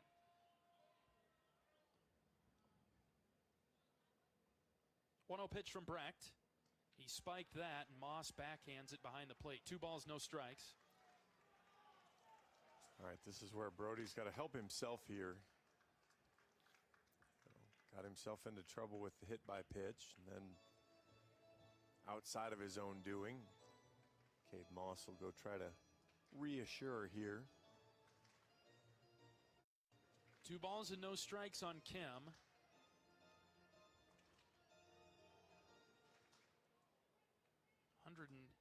.118 at bats, only has 11 walks, so he's a pretty aggressive batter for the Wolverines. And he's in the driver's seat right now, and hitters count 2-0. Brecht has his sign. Quick check of the runner at second base. Here's the pitch. Oh, where was that? Missed inside, apparently. Dave Condon did not give Brody the call. And now it's 3-0. Boy, that ball, the first one I'll give you that maybe split the black, that is on White at the plate. Here's the 3-0. That's a strike, 3-1. Back to the fastball. Now Brody has to work here. See if he can come all the way back on Kim. First and second, 1 out for the Wolverines. Bottom of the third, it's 1-0 Iowa. Brecht's 3-1 is hit on the ground right side. This will be a tough play. Kopp fields it, tries to get to the bag, can't. Flip it to Brody, he was there. Bases are loaded for Michigan now in the third. Hit right in front of first base and a little bit towards the mound. That turned into a fantastic swinging bunt, really. Yeah. Again, positioned perfectly, and bases are loaded. Haven't had a ball leave the infield yet. Here's Rustich. First team outfielder for the Wolverines. Will have a mound visit from pitching coach Sean McGrath with the bases loaded, 1 out for Michigan. The bottom of the third, Iowa leading 1-0. Yeah, now you're just trying to kind of get organized here, but get everybody's mind right on the same page. For comprehensive coverage of college baseball and softball all season long, tune to SiriusXM Big Ten Radio Channel 372 in the car and on the all-new SiriusXM app. SiriusXM is home of your favorite team and conference, including live games plus interviews and analysis. So cheer along online with the SiriusXM app and listen to your favorite team anywhere. Get a free trial at SiriusXM.us/Big Ten Radio 2023. This seems to be how it's gone this year at times. You have a hit by pitch, an error, and then an infield single, and all of a sudden things are in a little bit of trouble here. It's a little itchy. So again, this is where the competitor in Brody needs to take charge and say, all right, you know what, I got this. At the very least, you want to minimize damage here. You still can get out of it with no damage if execute some pitches here. Rustich, the batter, right-handed hitter for the Wolverines. Brecht's first pitch is just outside, 1-0. Tried to get him on the slider. He really fooled Rustich a ton with the slider the first time around, so probably a good idea to see if he'd go for it again, but just missed away. 1 ball, no strikes. Brecht from the stretch, kicks and fires. Ground ball right back to Brody. Brody comes home with it for 1. Throw to first base. Double play. How about that? Brody and the Hawks, yes! this. And Brody lets loose with the yell and the flex and just says, how are you doing? 1, 2, 3, double play. And the Hawks get out of the jam in the third. We'll see if the Bats can add to the lead. It's 1-0 Hawks. We'll bring you the fourth right after this. This is Hawkeye Baseball from Learfield. You become America's best-selling brand? Let's break it down. Innovative tech means smarter and safer driving. Intelligent all-wheel drive will keep you ready for anything. And built Ford tough trucks will always get the job done. Plus, come into your local Ford store today and get super low APR financing, big cash back, and great lease offers on Ford's full line of cars, trucks, and SUVs. That's Ford, and that's how you become America's best-selling brand. Sales claim based on calendar year sales. American Equity salutes today's hero of the game as a proud sponsor of the ongoing recognition of our military during Hawkeye games this season. Please join American Equity in thanking all who have served our country. American Equity is more than just retirement savings and income products. They are committed to providing you best-in-class service and high-quality retirement income that helps deliver the independence to dream and reach your goals. To learn more about American Equity, please visit their website at american-equity.com. University of Iowa Healthcare has the game plan for your same-day healthcare needs. If you need treatment for a common illness or minor injury, visit one of several UI Quick Care or Urgent Care locations throughout the Iowa City Cedar Rapids corridor. Their care and expertise will help you get back in the game. UI Healthcare is proud to sponsor your Iowa Hawkeyes. Top of the fourth inning in Omaha, first-round matchup between Michigan and Iowa. 1-0 Hawks. Here comes Reese Moore. Will Moeffler and Gable Mitchell will follow for the black and gold in this inning. A huge play for the Hawks in the bottom of the third. Bases loaded and 1 out, and a comebacker to Brody Brecht, who fired home, and then Moss to Kopp to complete the 1-2-3 double play. I remember a bases loaded, nobody out situation here last year against Michigan. And Brody had to leave the game. Jack Whitlock came in and slammed the door shut on the Wolverines. Moore leads things off. Got to imagine there's some momentum in that Iowa dugout now. Reese takes inside after taking the first one outside, 2-0. Interesting that Caruso was shaded in, like Moore might bunt. Doesn't seem to be one of Reese's objectives. Reese hits this high to right field. Right fielder going back. He's at the track with a little bit of room there. Makes the catch in the power alley to right for the first out. Just got under it a little bit. 101 off the bat, but an almost 40-degree launch angle means to steal the line from Major League. It's too high. Too high. And the only reason I know that, John, is because you've used it before on me. So now I'm learning. You're learning through you. But you have no idea in the reference of the actual movie where it was. Not a clue. And in the movie, the guy actually hit it like 500 feet anyways. Here's Will Moeffler. He takes a breaking ball high. I tell you what, on our drive over here through the storms yesterday, I was thinking of every Twister quote, though. That came to me really easy. It was an interesting drive yesterday, that's for sure. Up and in, ball 2. Certainly thinking of all the folks affected by the severe weather and the tornadoes that ripped through Iowa yesterday, especially the folks in Greenfield. Boy, in Southwest Iowa has just been pounded by weather here in the last 6 weeks. Moeffler hits it on the ground up the middle. It's dropped by the shortstop, Dernetti. And Moeffler reaches first base. I think that's a hit, John. I would guess so. Moeffler stretched Dernetti to his right the first time, stretched him to his left that time. To his left worked out better for Will. Had it in the glove for a moment, but it popped out. And so Moeffler's on for the Hawks. 1 out in the fourth. Here's Gable Mitchell. Now Caruso, the third baseman, up and in on the grass. Gable grounded out to second base in the second. First pitch to Mitchell is a strike. Slow curveball in there. Up in the zone, too. Jeez. Wait, if Barr hangs that to the wrong guy, and Gable could be that guy. He could barrel one up. There's some pop in Gable's bat. No balls in a strike on the left-handed hitter, and he takes that one just low and out. 1-1. Yeah, might be net in the right place. little bloop right over that third baseman's head, John, that's in on the grass like that. 1-1 pitch to Mitchell. Swing and a miss. Good breaking ball. Gable over the top of it, 1-2. I think that one was I think that might have been the irregularly used changeup there. Moeffler with the short lead at first base. Here comes the 1-2 to Gable. Hits this down the line, in right, into the corner. Right fielder over, and he caught it on the run towards the line. Good catch by Rustich. And Moeffler has to retreat back to first. Yeah, that's the greedy area I was thinking about, was right down into that corner, but just couldn't get enough topspin on it to sink it. And Rustich made a good running catch there. A couple steps off the line. Yeah, more than a couple. Would have been good news for the Hawks had that gotten down.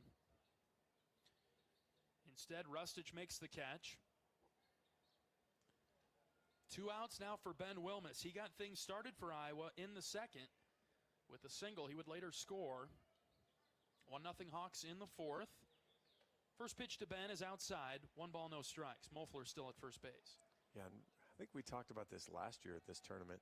Look where the left fielder's playing. He is almost into left center field. If Wilmus can get around on one and pull it into the corner. I like where you're thinking, John. 1-0 is up and in for a strike, 1-1. And Wilmus has that lightning quick bat that he can really turn around on an off-speed pitch and even the fastball from Barr if he times it up. And it could be like Huckstorf hitting that into left field last year against Indiana. When you're talking about an 87-mile-an-hour fastball and a 76-mile-an-hour breaking ball. 1-1 is a half swing hit right back to Barr. Barr underhand flips it to first to get Wilmus for the third out.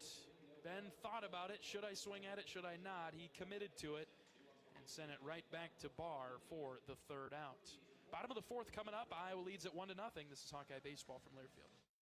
At Mid-American Energy, our 1.6 million customers depend on our energy 24/7. That's why we work 24/7 to deliver the safe, reliable energy you need. To keep our 99.9% reliability record, we're enhancing our technology, improving resiliency, and investing in critical infrastructure. We're generating power from all available resources to cover any increases in demand. And we're innovating to ensure you always have the energy you need. Mid-American Energy, obsessively, relentlessly at your service. So do I need vaccinations? If I don't get vaccinated, how sick can I get? Can I get multiple vaccines at once? What's done to make sure vaccines are safe? It's important to address your concerns about vaccines. Just make sure to get answers from people you can trust. Ask your doctor or healthcare provider about vaccinations, because they know you and they'll always put your health first. A message from the Iowa Department of Health and Human Services.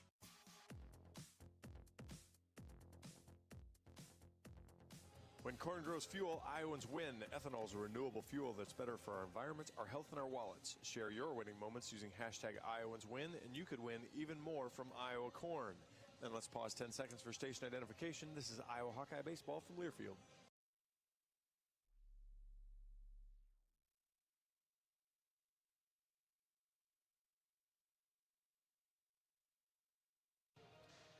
Middle of the order coming to the plate for Michigan in the bottom of the fourth. Iowa leading 1-0. It'll be Priest, Voigt, and Timbrook. Brody Brecht out for another inning of work. He's thrown 38 pitches through 3. Priest struck out in the second to lead off the second. So it's the same group of hitters that came to the plate for the Wolverines in that second inning. Priest in the box. Brody from the windup is ready. Infield shifted over to the right for the Hawkeyes. First pitch is a fastball outside. Seegers, the shortstop, playing behind second base and shaded over to right just a touch in the outfield grass. Brody had a clean first, but then had to work a little bit harder progressively here through the second and third. Outside 2-0 on Priest. Wilmus respecting the power of the Michigan DH. He's deep in right. Moeffler shaded in left for the Hawkeyes. 2 balls, no strikes. Here's the pitch from Brody. That hit him. Threw a breaking ball low and in, and it hit him in the foot.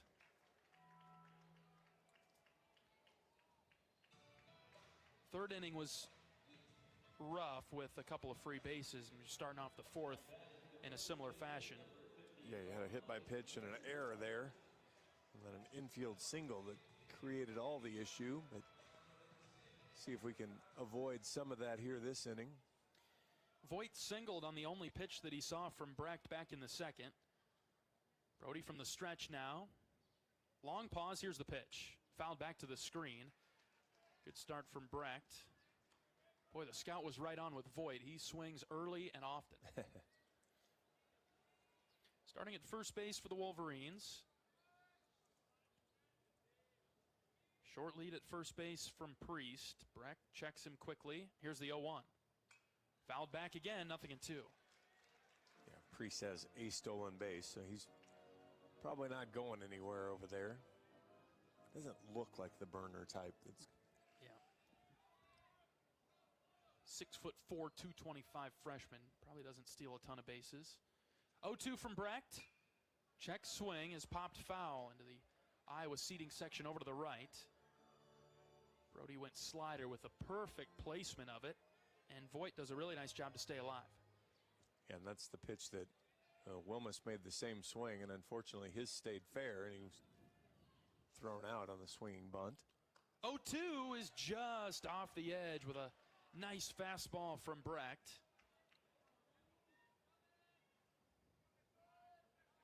What do you like here, John? Do you go back to the slider, or you try to cook with a fastball again? I throw the slider again. I haven't seen him throw as many splitters today. That's right. Here's the 1-2. Swing and a miss. How about 97 right at your letters? Not many guys are going to be able to get their bats up to that one. Big strikeout for Brody to get his confidence back after awarding a free base to Priest. You could see Brody kind of walking around after he hit the batter to start the inning. He's just nodding his head up and down like, all right, let's go. Let's get back into the zone here. Tim Brook comes up now, left-handed hitter. Flied out to Molfler in left in the second. Brecht from the belt, kicks and fires. Strike one. Live there, right at the knees. Top batting average on the Michigan team at .306 coming into the game. No balls and a strike. Here's the pitch from Brody, a swing and a miss. Low outside corner, and it's 0-2. Yeah, late with the, I think that was the splitter there. Pitch just kind of floated low and away, too, and rolled right off the table. Way ahead here, Brody, the 0-2. Chopper right back to Brecht. He fields it off the mound. His play will be to first base, and Kopp hops to the other side of the bag to make the catch for the second out. Priest advances to second base. Smart play there from Brody. He thought about throwing that to second base, but while I like the aggression, just get the out, then go ahead and take care of the next hitter and not worry about it.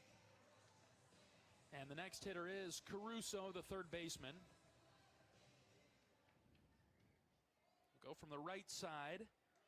Brody with a strikeout of Caruso in the second to end the second inning. Hawks lead at 1-0, bottom four. Tying run at second base with 2 outs. First pitch from Brecht is a strike, low outside corner. Starts him with the slider.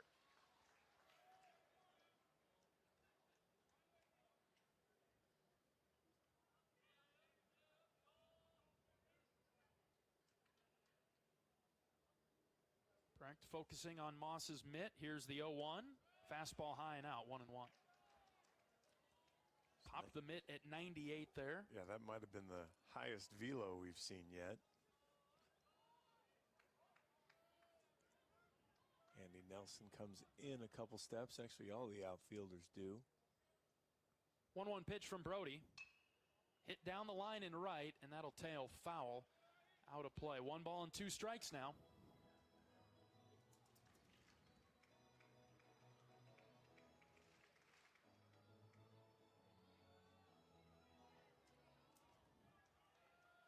Brecht looks in for the sign. He has the one that he likes. From the belt, Brody's 1-2. Fouled off, just barely got a piece of it. And Caruso remains in the box. Good stick there from Caruso as he was fooling out in front, but was just able to get enough and send it straight to the ground.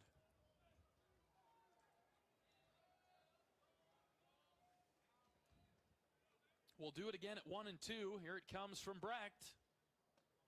Dropped it low, ball 2. That was the splitter there again. Starting to work it in a little bit more in this 4th inning. Which makes some sense. You know, you're coming through the lineup the second time through. Show him something you didn't show him the first time at all. 2-2 from Brecht. It's on its way home. Low and out, ball 3. Rogers awaits on deck if Michigan can get another base runner here. The Iowa fans down to the right offer their support to Brecht as he comes set for the 3-2 pitch. Brody kicks and fires. Outside, ball 4. Just couldn't get that 3rd strike there. Had a few chances at it. No, his best pitch was the one that got fouled off, and then the 2-2 and 3-2 pitch after that, really not even going to make him chase those, or not even going to tempt him to chase those. First walk of the day issued by Brecht. And we'll see Rogers now. He's the catcher. First and second, 2 outs for the Wolverines. Bottom of the 4th. Iowa leading 1-0. Brecht from the stretch looks in for the sign. Here's the pitch. Skipped it to the plate. Moss knocked it down with the chest protector. Brody needs to regroup here. A great block from Cade, as that was not a great pitch. Boy, Will Muffler is really shallow for a guy that's got 7 home runs at the plate. Brecht can find the strike zone. 1-0 pitch, hit on the ground, up the middle. Seegers tracks it. He slides, throw to second is in time as Mitchell was able to hang with it. Seegers, a heck of a play by the veteran shortstop there. Really well done. Got over, showed good range. Gable Mitchell gave him a good first base target, and the Hawks are out of the inning. We'll go to the 5th right after this. Iowa leads it 1-0. This is Hawkeye Baseball from Learfield. Even the simplest act can set a chain of good in motion, like choosing Delta Dental of Iowa for your dental and vision insurance. Because we invest in your community. So whether you get your plan at work or purchase it through us, you make a difference for others. Visit sharinghealthysmiles.com and choose Delta Dental for your smile, for your health, and for your community.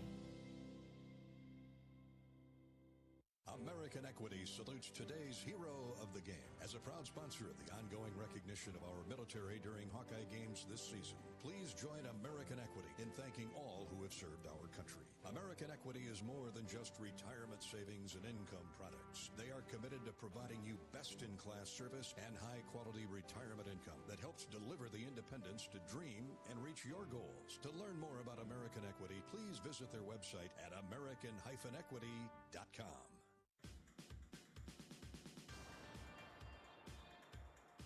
At the game or at home, Wimmer's premium quality hot dogs and sausages will score with family and friends. Take the highest quality beef and pork, and you get the best tasting hot dog. Wimmer's, the official hot dog of the Hawkeyes. Top of the 5th inning in Omaha, 1-0. Iowa leading Michigan. The run came in the 2nd inning for the Hawkeyes. 2-out magic from Ben Wilmus and Michael Seegers. A single and then a double. A lot of zeros on the scoreboard. We'll see if Iowa can add to their lead here in the top of the 5th. It'll be Seegers, Moss, and Nelson coming to the plate. Kurt Barr continues to pitch for the Wolverines. He's done a nice job today. 4 innings, 4 hits, 1 earned run. He has struck out 3 Hawkeyes. And he has not walked a batter yet. Came into the game with 37 walks in 79 innings. First pitch to Michael Seegers is an inside strike. 0-1.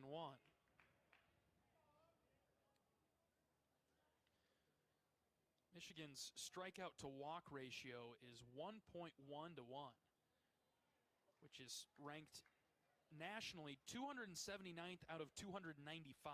So the gap between how many strikeouts they earn on the mound and walk is very tight, very narrow, almost 1 to 1. 1-1 pitch to Seegers is hit on the ground foul, third base side. It's 1-2. Iowa's, on the other hand, is 1.76 to 1. So nearly 2 strikeouts for each walk. That ranks 149th out of those 295 teams. 1 ball, 2 strikes on Seegers. Michael trying to get things started for Iowa in the 5th. Here's the pitch from Barr. That slapped foul right side. Michael stays alive on a challenging pitch up and in. Yeah, nice job there fighting off the up fastball.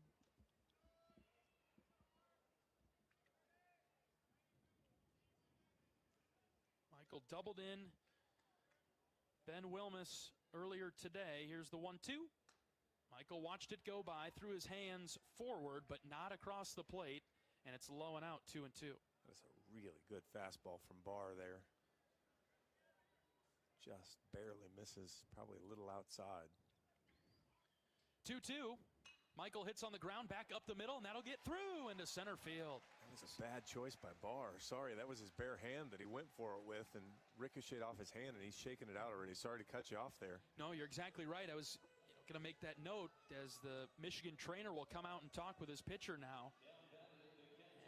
And goes with the bare hand on a spinner back up the middle from Seegers. And he's still looking at it. That's just something where that could barely hit any of the pads of your 4 fingers and cause an issue as a pitcher. Well, that's a 99-mile-an-hour ground ball back up the middle. So I'll send Cade Moss back to the on-deck circle and let Barr throw a pitch or two. I mean, even if you just kind of lose sensation for a minute, especially when you're throwing heavier off-speed stuff. That's true. Any lack of sensation, any difficulty in your feel could put you off, and in a 1-0 game. He's thrown a couple warm-up pitches here, and he just threw one to the backstop. I don't know if that has much to do with it, but he is referring to his ring finger down there. Just saw him point to his staff that's standing next to him. And he keeps tapping his thumb with his ring finger and his middle finger. So that's where that ball from Seegers caught him. Getting another look at it on the replay. Yeah, his middle finger, ring finger. Bent it all the way back as it went through right up the middle. Still taking his time. Yeah, I appreciate this really, it's cool. I think he's going to talk his way into staying, but it'll be something to watch here over the next few pitches. Now is when there's a little bit of maybe some blood in the water here, and you grind them out now. Yeah, you maybe, although I'm not sure, you're going to probably have Cade bunt here, so I'm not sure you're going to take a pitch, but if you get a good pitch to bunt, but certainly some of the things we saw there, the balls were jumping all over the place with his warm-up tosses. Moss in the box. Early show of the bunt. Barr immediately throws it over to first base to keep Seegers near the bag. Michael at first base, make sure the bunt gets down. Cade lay the bunt down and see if the Hawks can execute this here. Cade with an early show. Third baseman comes sprinting all the way in. The pitch is spiked, and Moss brings it back. Did not offer, ball 1. Boy, Caruso comes all the way down. He's almost on the dirt in front of the box. Which tells you Cade is trying to bunt it toward first base. Or Cade would pull it back and he would ricochet it out there.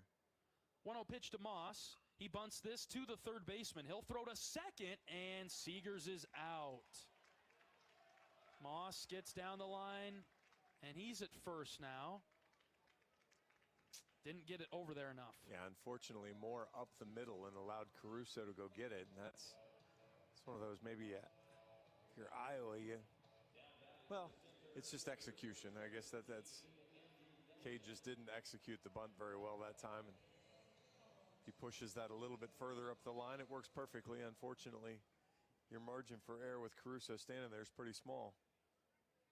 So now to the top of the order, we'll see if Andy can have a better trip to the box this time. 0 for 2 with a couple of strikeouts. Hits it on the ground to third. This is double trouble. 5-4-3 double play. Boy, that inning took a turn there after a leadoff single from Michael Seegers. A double play and a missed opportunity on a bunt will bring you the bottom of the 5th after this. 1-0 Hawks. This is Iowa baseball from Learfield. Nestled on the rolling greens of the iconic Finkbine Golf Course, Bumps Restaurant is open to the public year-round. Whether you're swinging by after a round of golf or just in the neighborhood, Bumps is your go-to spot for scrumptious sandwiches, shareable appetizers, and mouth-watering pizzas. Quench your thirst with our selection of local craft beers. Or let our full bar serve you a refreshing cocktail to toast to your game. Or just because it's 5 o'clock somewhere. Our happy hour from 2 to 6 p.m. is the perfect 19th hole. Be sure to follow us on Facebook and Instagram to catch our latest daily specials. And here's a little insider secret just for our radio listeners. Thursdays are not to be missed at Bumps Restaurant. It's BOGO Happy Hour. Buy one, get one free on select beverages from our happy hour menu. Whether you're a diehard golfer or just love a great meal with a view, Bumps Restaurant at Finkbine Golf Course is your destination. We're currently open Wednesday through Saturday. Swing on by today. Bumps at Finkbine Golf Course. Great food, great drinks, and the best views in town. See you at Bumps.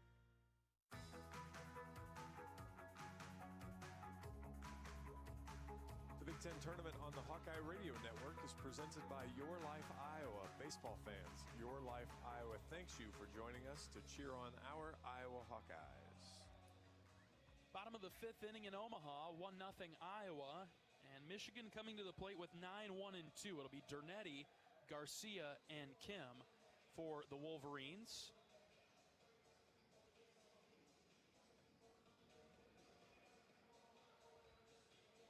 See Brody kind of get in the strike zone just a little bit more. He's been good. It's 62%, but it had been up even in the mid to upper 60s, and so number's been coming down just a touch, and so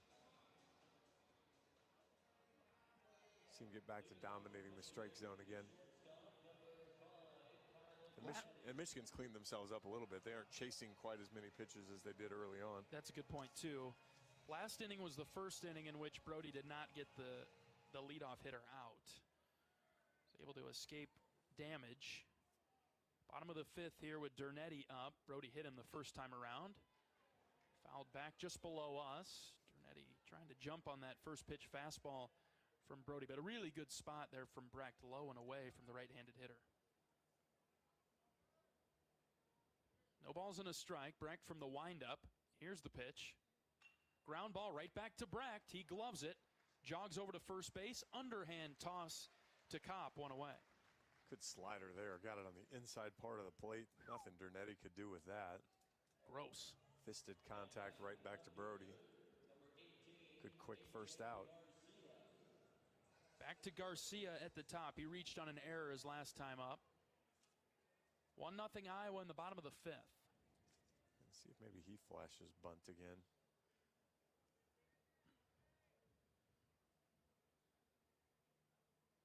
Righty on lefty matchup. First pitch from Brody is a called strike. Low outside corner.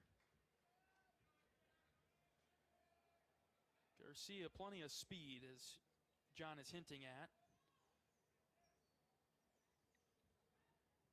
Tello even with the bag at third for Iowa. Now he creeps forward. The 0-1 pitch is waved at and missed. 0-2. Looks more comfortable with kind of that, if you think about softball, kind of that slap hitter mentality almost. You hit it on the ground and take off running. No balls, 2 strikes. Brecht has the sign. Here's the pitch. Swing and a miss. In the dirt, Moss pops up, throws it down to first base, 2 away. Very well done there. Just went right and got him. Yeah, back-to-back with the sliders in the dirt there, John. Yeah, once it's like, hey, do you have the discipline to stay off this? Oh, you don't. Okay, great. Let's find out. Strikeout number 7 for Brecht. That comes in the fifth. Here's Jonathan Kim. Bases empty and 2 outs.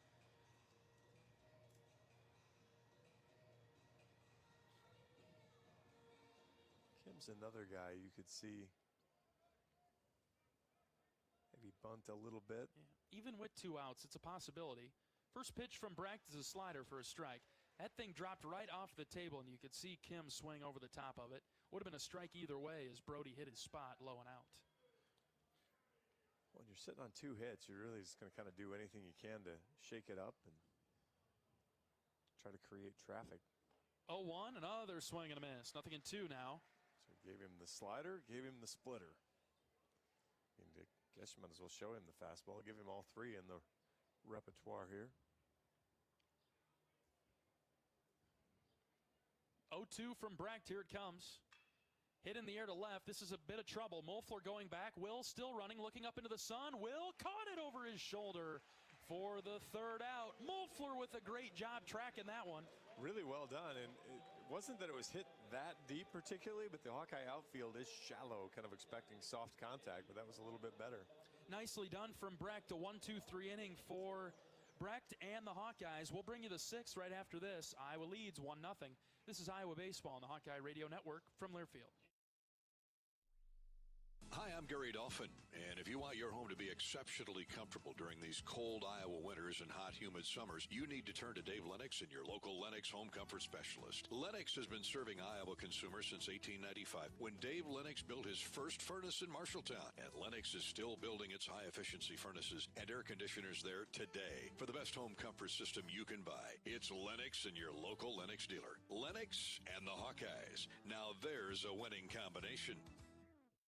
How do you become America's best-selling brand? Let's break it down. Innovative tech means smarter and safer driving. Intelligent all-wheel drive will keep you ready for anything. And built Ford tough trucks will always get the job done. Plus, come into your local Ford store today and get super low APR financing, big cash back, and great lease offers on Ford's full line of cars, trucks, and SUVs. That's Ford, and that's how you become America's best-selling brand. Sales claim based on calendar year sales.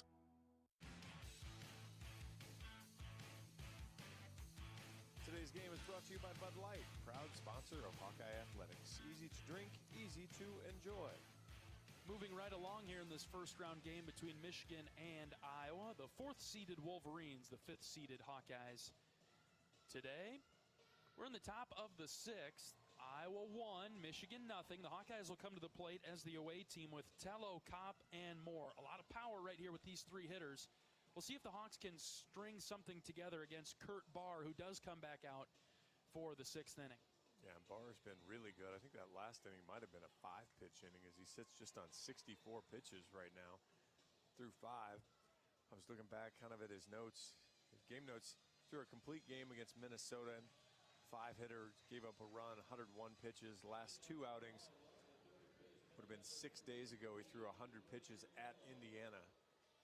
Outing before that, which was also 6 days, he threw 103 pitches, so he's well within his range so far. What's his strike percentage, John? He deals one to Tello there. 67. Yeah. Brody's back up to 66.7, so. A lot of strikes being thrown today. That was not a strike. It was low, 1-1. Tello trying to reach base for the first time today. He's 0 for 2 as it stands this afternoon. Strikeout and a pop-up. 1-1 to Tello. That's low and out, ball 2. Yeah, the Hawks aren't going to tend to thrive with Andy Nelson 0 for 3 and Raider Tello 0 for 2. Not a recipe for large run-scoring success. Talking about how nice of a day Brecht has been having on the mound. Barr has been very good for Michigan, too, as Tello just barely got a piece of that, fouled it off. 2 balls and 2 strikes. Just 5 hits for Iowa through 5 innings, and 3 of them came within the first 2 innings. 2-2 to Raider.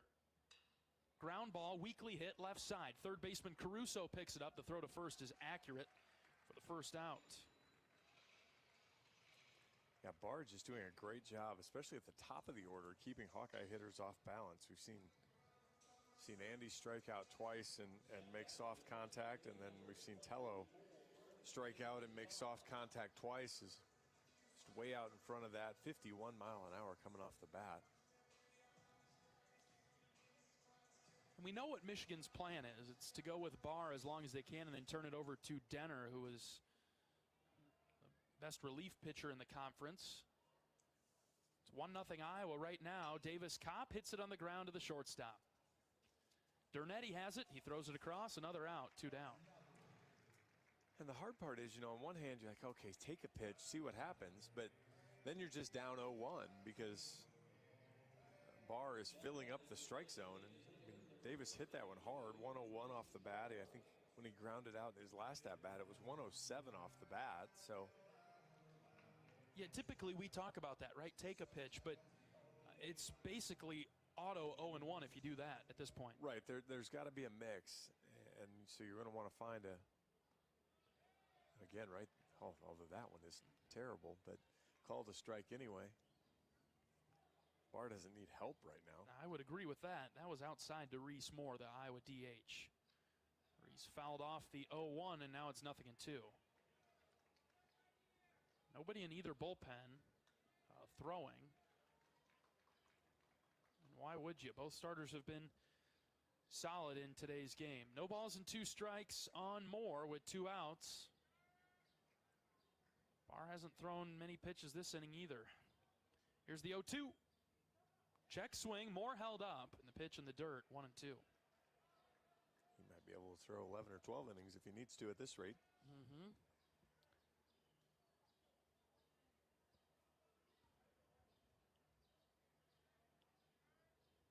Barr looks down at his wristband for his sign. He has it. 1-2 to Reese. Swing and a foul tip that popped out of the glove of Rogers behind the plate. And so Moore will get another opportunity. Well, see if maybe that's something you can turn into a break. A lot of room down that third baseline if Reese could just lift one over there. Breaking ball off the plate away. Count even at 2 now. Yeah, Reese has certainly shown left center field alley power. Yeah, look how deep the left fielder is. Opposite field for Reese. 2-2. Called third strike. Dropped in the breaking ball. Froze Moore for the third out. Iowa goes down 1-2-3 in the 6th. 1-0 Hawks. We're back in a moment. This is Hawkeye Baseball from Learfield. Brown Deer Golf Club offers a pure golf experience. Manicured bentgrass fairways with tees and greens carved into gracefully rolling landscape. Challenging, yet extremely playable. Improve your game with PGA instruction and our full-service pro shop. Treat yourself to Bunker's Bar and Grill for lunch or dinner. And our scenic Greenview Banquet Room is perfect for weddings or any special event. Brown Deer Golf Club, a stunning country club setting at affordable public rates. Tickets are on sale now for the Hy-Vee IndyCar Race Weekend Concert Series. Saturday, July 13th, see Luke Combs and Eric Church. And Sunday, July 14th, see Post Malone and Kelsey Ballerini live in concert. 1 ticket per day gets you into a race and 2 concerts. Tickets on sale now at HyVeeIndyCarWeekend.com. As a proud sponsor of the Iowa Hawkeyes, U.S. Cellular wants you to make the most of today by choosing game day traditions first and scrolling later. U.S. Cellular, built for us. 3, 4, and 5 come to the plate for Michigan. Rustich, Priest, and Voigt. Bottom of the 6th in Omaha, Iowa leading Michigan 1-0. The winner gets the 8 seed Penn State tomorrow night at 6. The loser gets the 1 seed Illinois tomorrow morning at 10. Rustich is making his way to the right-handed batter's box for Michigan. Brecht wipes away the rubber and climbs onto it. Ready to pitch to the Michigan right fielder. Iowa up 1-0 in the bottom of the 6th. First pitch from Brecht. That's high and tight, ball 1.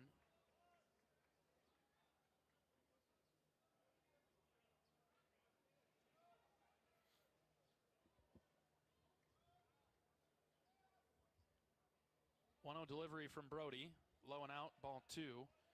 Rustich struck out in the first, grounded into a inning-ending double play in the third with the bases loaded.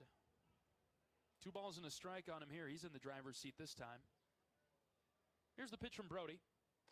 Inside strike, 2-1. 96, popped it on the inner third there. Whew. It's interesting, Brody's come out of these innings, like the first 2 pitches have been kind of still getting a feel, and locked in pretty well after that.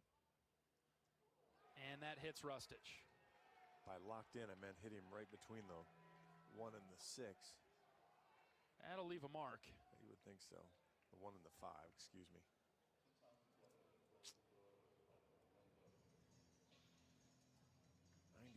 right in the middle of the back. There's nothing that's going to feel good about that. Yeah, he's going to take some time and walk that off.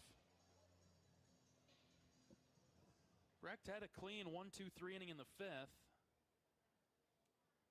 There's been traffic everywhere else with the exception of the 1st. Iowa leads at 1-0, bottom of the 6th. Colin Priest is up. Brecht back to the stretch now.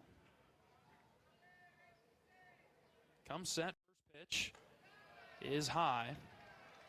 Ball 1.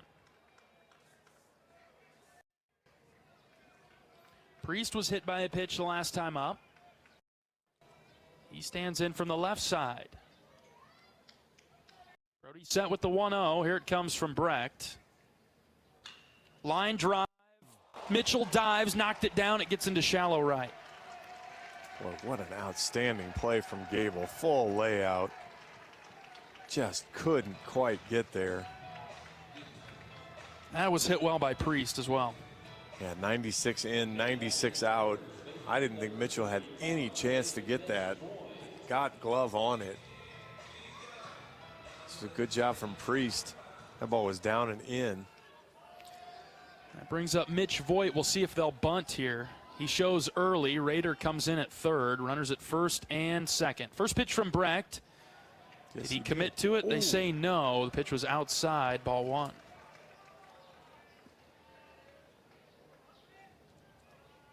Voigt's 1 for 2 today. Cade Moss will come in front of the plate and issue signs to his defense. A little bit of trouble here in the 6th. Iowa up by 1, but runners at 1st and 2nd. Nobody out for the Wolverines. Voigt, early bunt. The pitch from Brecht is a strike. 1-1. Voigt has 1 successful bunt on the season, so while he does a lot of stuff, I'm not sure this is his forte. Yeah, did he just miss that? I believe so. I think it was kind of a take, and because I think he actually punched at the first one and then kind of pulled it back to make it look good. Not showing bunt this time, and he fouls it back just below us. 1 ball and 2 strikes. Yeah, I think maybe it was more of a, if Iowa did something weird, then maybe, especially showing early, because if Iowa would have charged, then maybe he pulls it back and tries to chop it through a messed up infield. Big spot here. 1 ball, 2 strikes with nobody out. 2 on for Michigan in the 6th. Here's the pitch from Brecht to Voigt. High and in, ball 2. Tried to get him to chase the fastball. Voigt would not go after it. And it's 2-2 now. Yeah, you might get him to chase if it's out over the plate at that height, but right there, he's not going to be able to swing because he can't hit it. 2-2. High and in again, ball 3.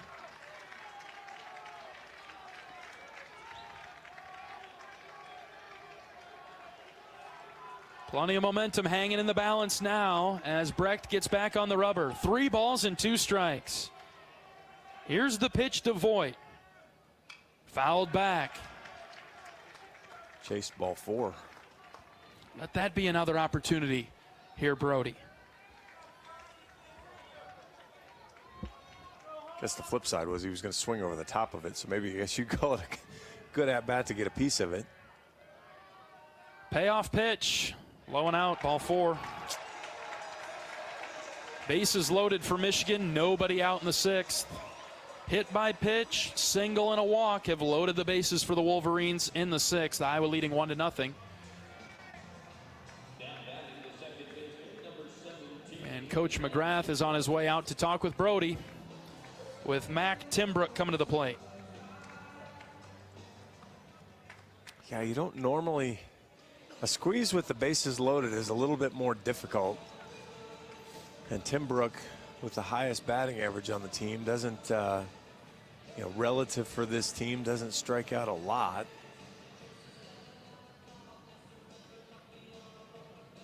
Nobody out for the Wolverines in the 6th, and they've loaded up the bases.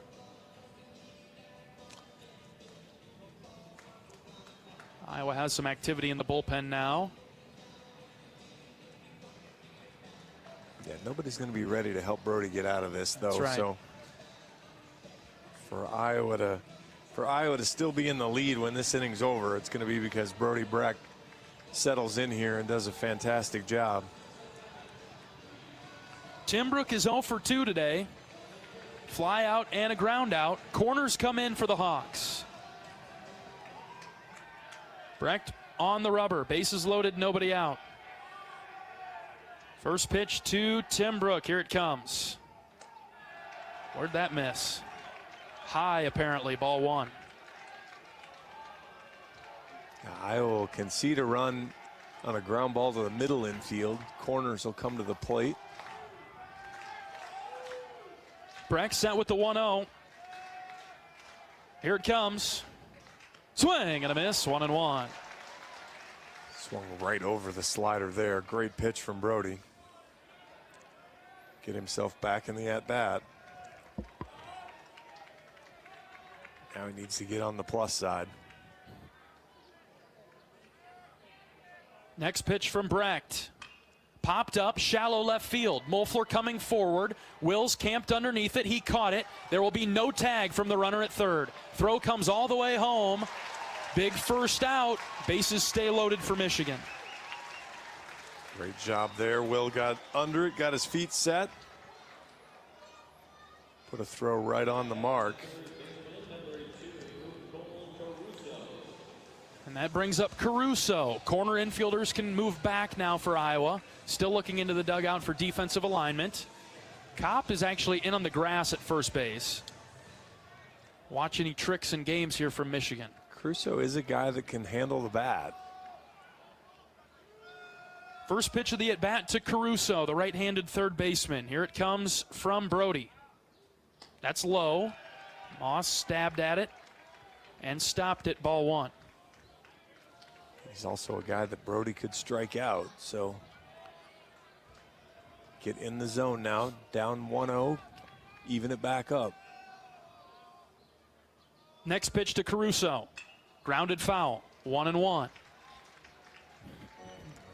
Jammed him in with a slider there. Good pitch.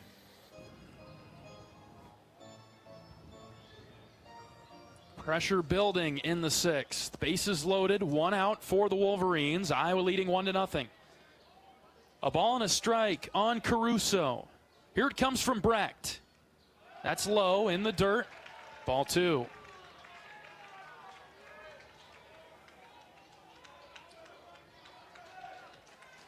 Caruso in the box for Michigan. Here's the 2-1. Ground ball foul at third. 2-2. A well-executed pitch there. Slider out and away. Got the soft contact.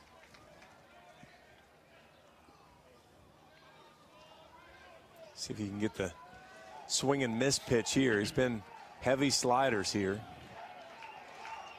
2 balls, 2 strikes. Brecht has the sign. He kicks and fires. Swing and a miss. Brecht with a strikeout. 2 down. Slider down and away. Loved what Cade Moss did there. He came to get it. It was in the dirt and he came to get it. Picked it. Went out, blocked it right away, kept it right there handy. Not out of the woods yet. Bases stay loaded. 2 outs. Will Rogers is the batter for the Wolverines. 1-0 Hawks, bottom 6. Tense times in Omaha. Brecht on the mound for the Hawkeyes. First pitch to Rogers. In the dirt, heck of a stop by Cade Moss behind the plate. Really good backhand grab. Problem here in these at-bats, Brody hasn't thrown strike 1. It's been ball 1 every time, and he's had to battle back. Keep going to that well. Brody's 1-0 pitch is across for a strike, 1-1.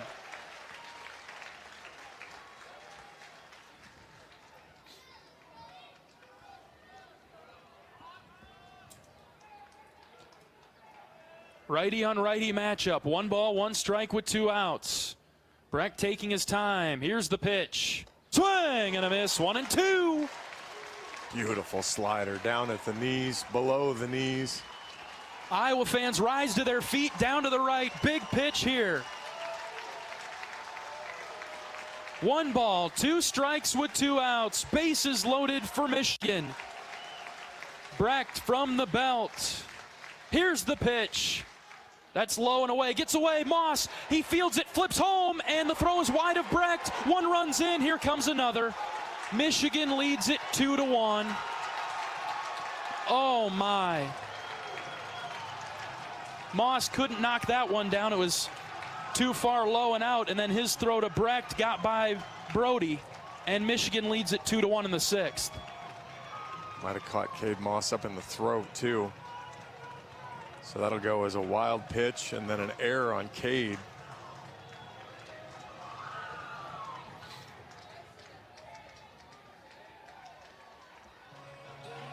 And still a runner on third here.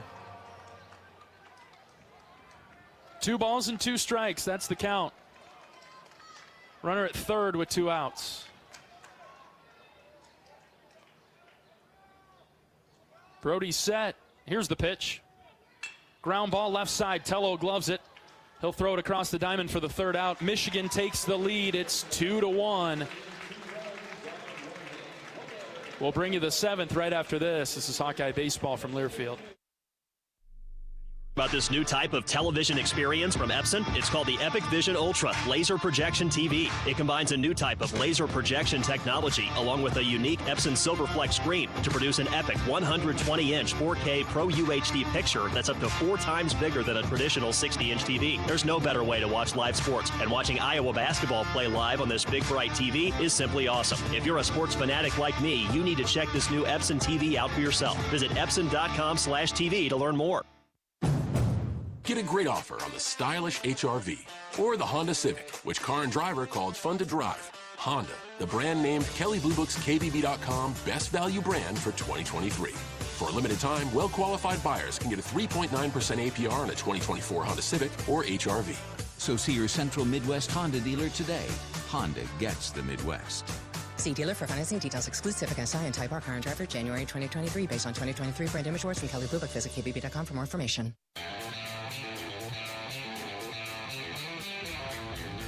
For a taste of unique flavors you'll love, stop at Molly's Cupcakes in downtown Iowa City for homemade cupcakes, cookies, cakes, bars, and coffee drinks. Molly's Cupcakes is a proud supporter of the Iowa Hawkeyes.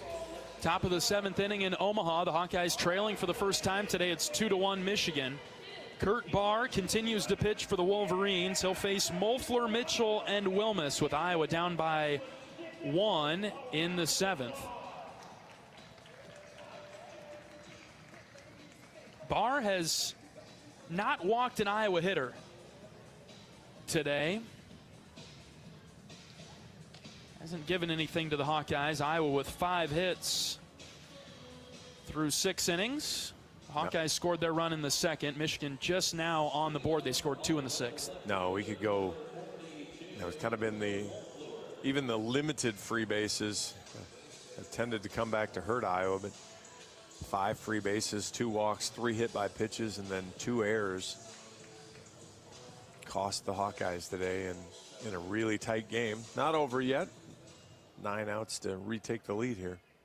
Here's Will Moeffler. He takes a breaking ball for a strike. Low outer edge. Oh, boy. Fine taking that one, Will. Singled his last time up. 0-1 pitch to Moeffler. That's outside, 1-1. We'll see if Iowa hitters make an adjustment. Barr has really lived with that curveball and hit the strike zone with it a ton. 1-1 to Moeffler. That's in the dirt, ball 2. Not a count that a lot of Hawkeye batters have enjoyed here. 2-1. That's right. Barr has thrown a ton of first pitch strikes and then stayed ahead. 2-1. That's downstairs, ball 3. Will with a good take. Michigan with a couple of runs in the bottom of the 6th. They've just now taken the lead. It's 2-1, top 7. Iowa at the plate. 3 balls and a strike on Moeffler. Here's the pitch. Took it for a strike up and in. 3-2.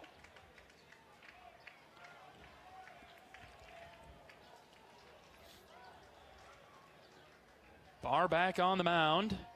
And from the windup offers the 3-2. Moeffler hits it down the line in left. Stay fair. It is foul. Just to the left of the line. Boy, we had a great view of that, and that was one of those that as soon as he hit it, I thought it was foul, and it was a lot closer than I thought. But just call it a foot foul as Will turned on an inside fastball and drove it right down the line. TV camera angle will be lousy there because the stands will block it out. But umpires are gathering. Looks like the Hawks might challenge this.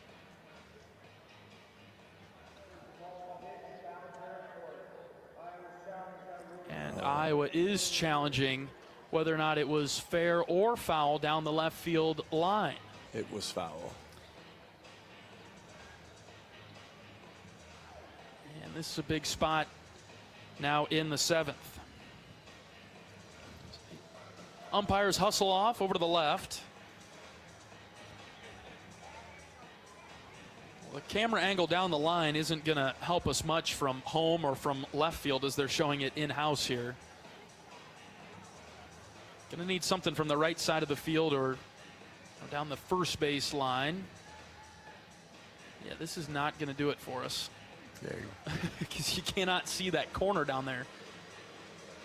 That'll be Iowa's luck. Even if it were fair, they wouldn't be able to see it. Zooming to this one doesn't help. If you have these same cameras on the right field side, that would be helpful. Yeah. 2-1 Michigan, top of the 7th. Yeah, we've seen no. Hopefully they've got different things in play. But I thought live it was foul. I thought it was clearly 6 inches foul. I agree. But that is a long ways away from where we're sitting, and we're at just a slight angle. But you know, if this were tennis, the chair umpire would come down and he'd just go look at it down there, down the left field line, because this is, you know, regular dirt and a chalk line. He could circle the chalk mark, or they'd have the Hawkeye that would basically have it up in seconds. But yeah, I mean, at this point, I would guess that it's taking so long just because they're trying to get. There can't be just a couple of TV angles or camera angles that are going to help at all. Mm-hmm. But for every angle they showed from the left side of the field, flip it over and show the right side of the field. Still waiting. Now the umpires come out. And we'll see what the call is. Initially called foul. Here's the call. It stands. The call stands. It is foul. And so the count is full on Muffler to lead off the Iowa 7th.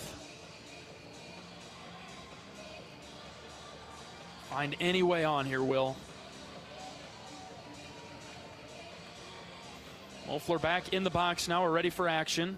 3 balls, 2 strikes, nobody out in the top of the 7th. Iowa down 2-1. Here's the pitch from Barr.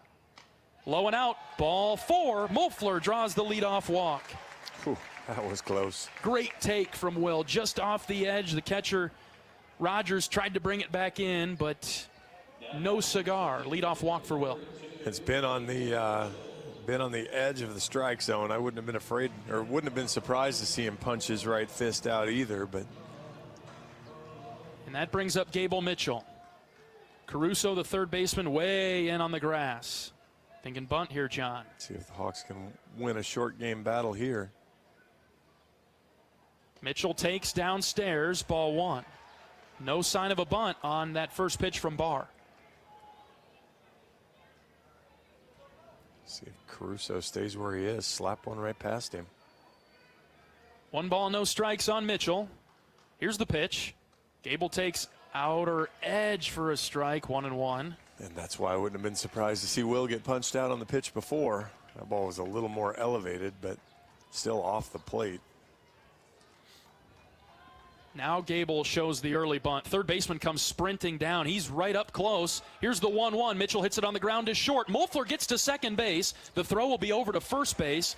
And that's basically like a bunt as Mitchell is out at first. Muffler was moving on the pitch. Yeah, it worked out okay as Iowa kind of did the well, it turned into a slap and run as Gable wanted to bunt it to third. Caruso came full charge on it, so Gable pulled the bunt back.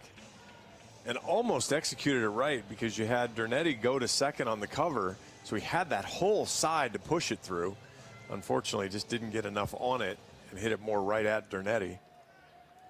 That brings up Ben Wilmus with one out, runner at second base. First pitch to Ben. Outside, ball one. Wilmus took the fastball. Outfield pinching towards center here. A lot of room down right field, but a ton of room down the left field line. Yeah, there's an acre where Will Muffler hit at that last pitch. 1-0 delivery to Wilmus. Here it is. Breaking ball in there for a strike, 1-1. One out in the inning. Iowa down by one in the seventh. The tying run is Muffler out there at second base. Wilmus singled in the second. Grounded out in the fourth. 1-1 pitch. Ben hits it into the right center field gap. Right fielder moving back, and it's over his head all the way to the wall. Muffler around third. He'll score. And Wilmus ties us up with an RBI. Double to right. 99 off the bat. Rope into right center field. And again, with just the outfield configuration there, it's actually hard to get it into those alleys with the way they're playing. But Ben, great job going the opposite way. And Hawks right back in it now, tied at 2. Good answer from Iowa in the seventh. 2-2. Time is called for Michigan. They're bringing their infielders and their catcher to the mound to huddle up. You think that that's Denner out there in the bullpen, John? And I think there was just the tap of the left arm, so I think Denner is coming into the ball game. Wilmus is at second base for Iowa with one out. Coach Sutherland has his binder out, and he's huddling with his hitters and base runners, as there will be a pitching change. Michigan bringing in a new pitcher in the top of the seventh. We're tied at 2. All pitching changes are brought to you by Your Life Iowa. Baseball fans, Your Life Iowa thanks you for joining us to cheer on our Iowa Hawkeyes. We'll take a pitching change break. Back right after this. This is Hawkeye Baseball from Learfield.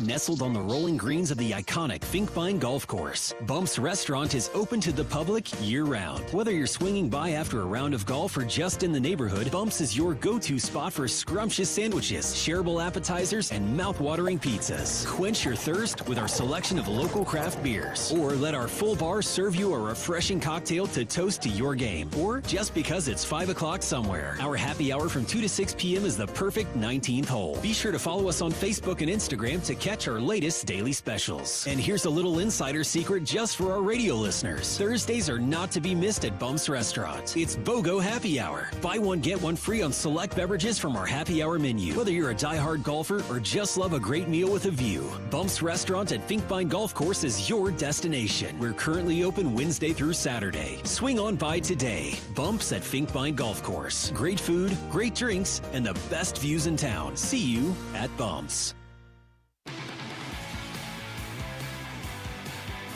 Feel the excitement as NASCAR returns to the Iowa Speedway with Powerball and the Iowa Lottery. Add the double play bonus to your Powerball ticket for your chance to win exclusive NASCAR prizes. See complete rules and details at ialottery.com/VIP.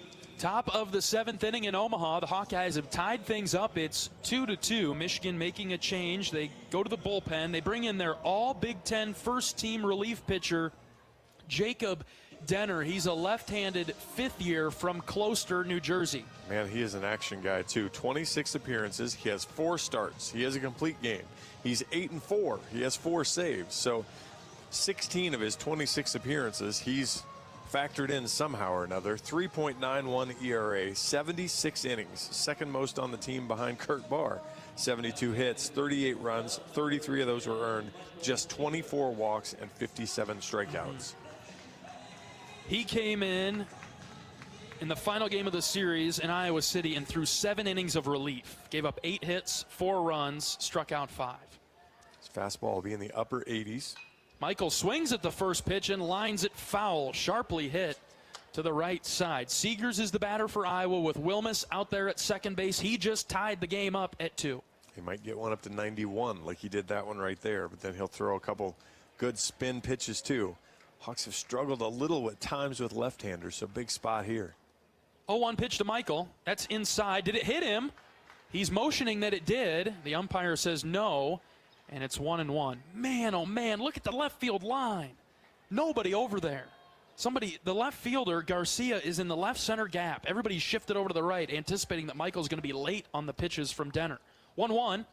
Michael took it high, ball 2. Yeah, just for a reference point, if you're listening on the radio, where we're sitting, we're kind of sitting up just to the right of home plate. The left fielder is right of a straight line for us, between us and 375. Yep. That's how far to the right he is towards center field. 2-1 to Seegers. He bloops this into shallow center field. Shortstop going back. It's down for a base hit. Wilmus had to wait, and so he pauses at third base. Runners at the corners for the Hawks in the 7th. That's okay, Ben. That was just a tough play. You couldn't have gone off the bat there. Oh, absolutely not. There was no way Ben could have been running there, especially with only 1 out. Now you've got some interesting thing with Cade Moss here. You know, do you play a game? The way they're playing, Cade's corner over there is wide open. I think the Hawks let Cade swing it here. Runners at the corners and 1 out. We're tied at 2 in the 7th. Corners for Michigan come in. Time is called by the Wolverines, and they will have a meeting on the mound to discuss defensive strategy here. And as Michigan does that, let's pause 10 seconds for station identification. This is Iowa Hawkeye Baseball.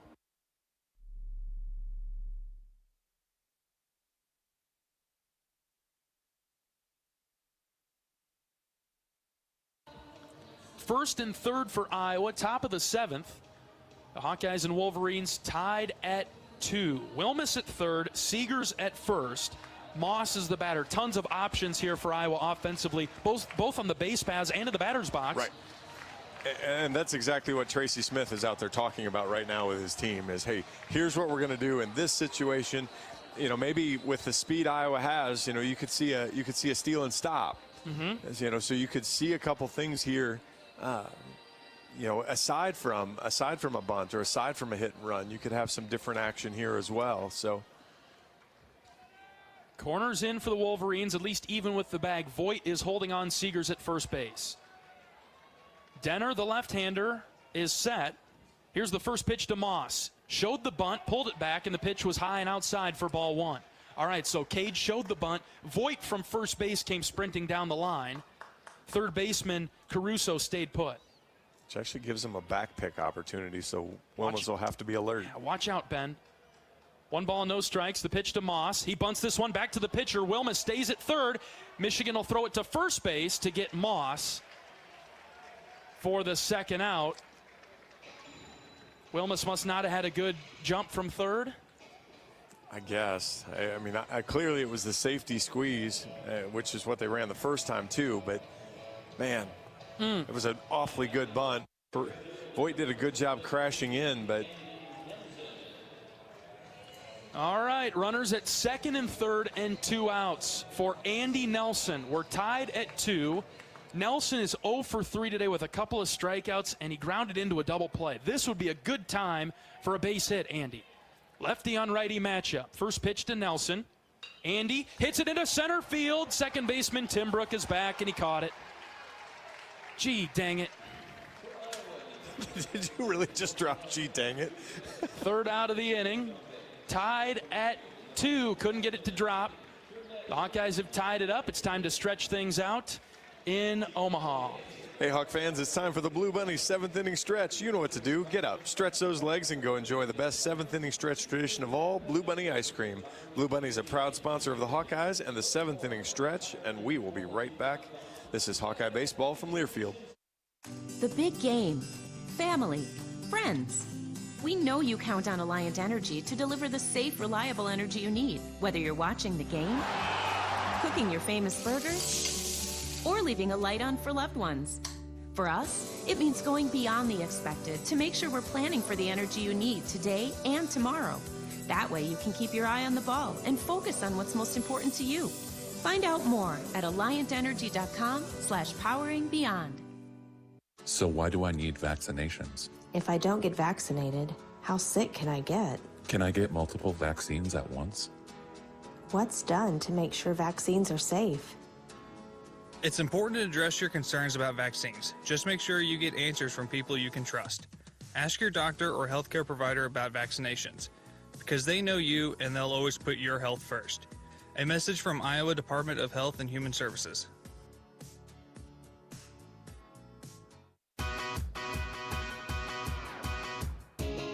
Oak Knoll's mission is to provide exceptional retirement living and health services through Life Care, not-for-profit life plan community serving the Iowa City community for 57 years. Oak Knoll is conveniently located near the University of Iowa hospitals and clinics, Kinnick Stadium, Carver Hawkeye Arena, and downtown Iowa City. A proud sponsor of Hawkeye Athletics, visit oakknoll.com to learn more. Dernetti, Garcia, and Kim are due up for Michigan in the bottom of the 7th inning. The Hawkeyes and Wolverines tied at 2. Brody Brecht, he takes to the mound for the 7th inning. Curious to see if he was going to come back out. He does. He'll face Dernetti, the 9-hitter, first. First pitch swinging is Dernetti and lifts it high down the left field line and foul. 104 off the bat. Ball never had a chance to stay in fair, though. He jumped on that. Brody kept it inside, thankfully. Here comes the 0-1. Strike 2. Good pitch on the inner third from Brecht and threw it by him. Brecht in the driver's seat now. No balls and 2 strikes to lead off the bottom of the 7th. Brecht from the windup. Here's the pitch. Called third strike. Brecht froze him. Slider on the outer edge. And a 3-pitch strikeout for Brecht. Slightly expanded strike zone there, but exactly what Brody needed to start off the bottom of the 7th inning. That looked more like it. It really did. It was pretty good sequencing there all the way around. Top of the order with Garcia. He's 0 for 3. Struck out his last time up. First pitch from Brecht on its way home. Here's a bunt right back to Brody. He fields it and throws it to Davis Cobb for the 2nd out. And a 1-pitch out's even better. You bet. Nicely done by Brecht. And Garcia tried to pull it down the first base line. He didn't get it nearly close enough to the line there. And Brecht, falling off the mound this way, was able to field it. Well, and Brody's also a Division I football player. I know he's not anymore, but pretty athletic dude getting off the mound, and he's shown himself to be just his evolution as a fielder as he's pitched more has gotten better through the years.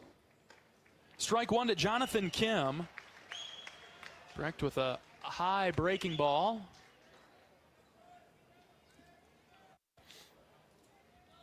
Kim singled in the 3rd. He has one of Michigan's 3 hits today. No balls and a strike. Here's the pitch from Brody.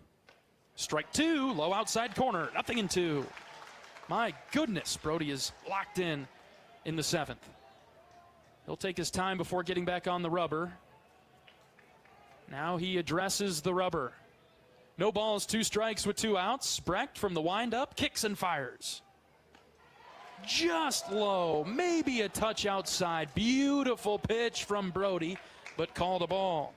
You could sell me that was maybe low. It was not outside. How did Kim lay off? Here comes the 1-2. That hit him? Man, low and in, and it hit him in the shin guard. Boy, oh boy. Brody is not happy right now. Kicking at the dirt, and he's going to take a little bit of a walk as Kim is hit by the pitch.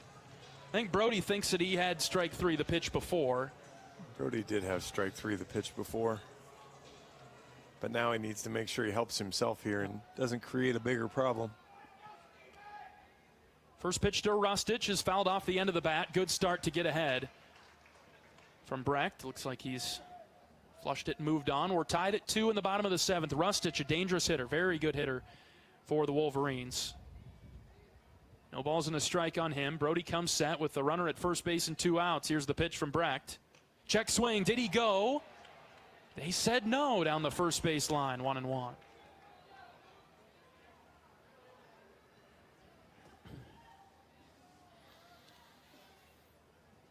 Brody trying to work low and away. Here's the 1-1. Where'd that miss? Just low. Ball 2. Really good spot from Brody, but he's not getting Rustich to chase right now. No, and he missed low there. I mean, that ball's out of the zone down. 2 balls and a strike now. Brody set. Tries to move over to first base, and Kim dives back in. I think that's a really good time for a pick over to first because Kim has some speed. Got a couple stolen bases, but again, he's been a little limited this year with injury, so certainly a threat to try to get into scoring position. 2-1 is blooped foul over to our right. 2-2 now.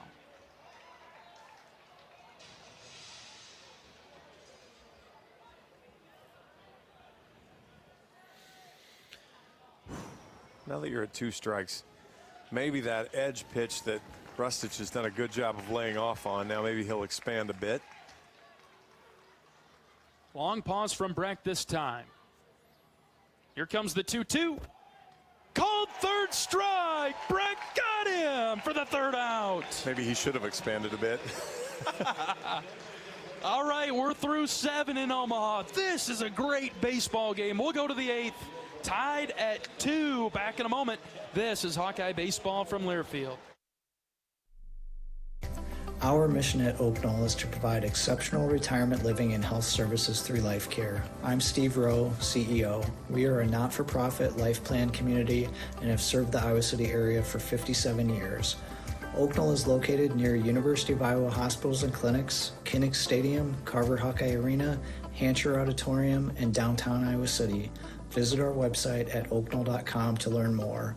We're a proud sponsor of Hawkeye Athletics. Go Hawks! Even the simplest act can set a chain of good in motion, like choosing Delta Dental of Iowa for your dental and vision insurance. Because we invest in your community. So whether you get your plan at work or purchase it through us, you make a difference for others.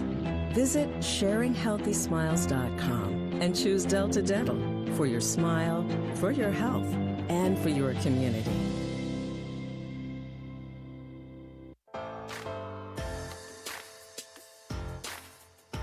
Today's game is brought to you in part by Brown Deer Golf Club in Coralville, featuring Bunkers Bar and Grill. Enjoy a great Bunkers menu with burgers, chicken, salads, and wraps, and Gimmies, pizza and wings, a new pop-up menu at Bunkers that's all about savory pizzas and mouth-watering wings. To-go orders are welcome, as are you and your family at Brown Deer Golf in Coralville. Welcome back to the broadcast booth at Charles Schwab Field, downtown Omaha. John Evans and John Leo on the Hawkeye Radio Network. Top of the 8th inning. We are tied at 2. And it'll be Tello, Kopp, and Moore coming to the plate for the black and gold. Facing off against Jacob Denner, the outstanding relief pitcher for the Wolverines. Tello time. I think so. 0 for 3 today. He's been puzzled by the pitching of the Wolverines. Denner is a left-hander. He's ready from the stretch. First pitch to Rader, swing and a miss. Looked late on that fastball from Denner. Yeah, 90-mile-an-hour fastball up in the zone. Got it past him. Decent gap in left center for Tello. Here's the 0-1 pitch from Denner. Rader sliced it foul to the right. 0-2. Yeah, interesting shift back. Now the left fielder is in a more normal left field position here.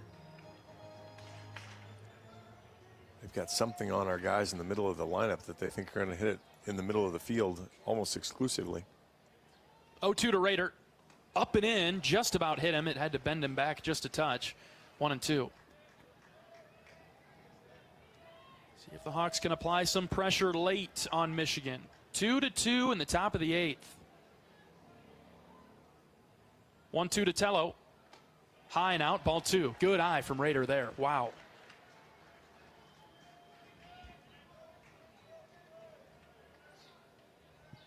Yeah, pitch count probably doesn't matter for Denner. You're going to see him till the game's over one way or the other here. Tello leading off the 8th for Iowa. Here's the 2-2. Fouled back. Good job by Rader to stay alive. Off speed, high, and Rader felt compelled to swing at it. Probably out of the zone, but a good quick bat to drop on it and foul it off just in case. Denner back on the rubber, and he's ready with the 2-2. From the belt, kicks and fires. Rader fouled it back to the netting.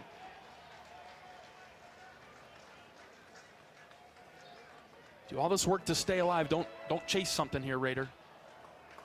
Yeah, that's what it gets easy to do. You fight off the curveball up, and then you fought off the fastball down. Fastball up here, maybe. 2-2. Low, ball 3. Heck of a take by Tello. Instead, threw the curveball right in that same slot. Raider, great job holding off. Full count to Tello. Here it comes. Swing and a miss. Swung at ball 4. He's got a fastball up and away, and that's Denner's kill pitch right there. Doesn't throw it for a strike, but looks so hittable, and it's just not. And here comes Davis Kopp walking to the plate. Iowa and Michigan played a 3-game series in Iowa City earlier this year. And this certainly feels like a carbon copy of the first 2 games of that series. Well, at least the first one. Even the third one. The third one was 6-5 there in late. Davis Kopp swings at the first pitch and knocks it foul right side. 6-5 in the top of the 8th inning when Michigan broke it open. But yeah, 3-2 in 10 innings on the Friday game. So we're headed to something similar to that. No balls and a strike on Kopp. Here's the pitch. Swing and a miss. 0-2. 91 again, right at the top of the zone. Iowa's best hitters have struggled today. Really have. It's been the bottom of the order that's carried the Hawks today. Tied at 2 in the 8th. No balls and 2 strikes on Kopp. Here's the pitch. That's high. 1-2.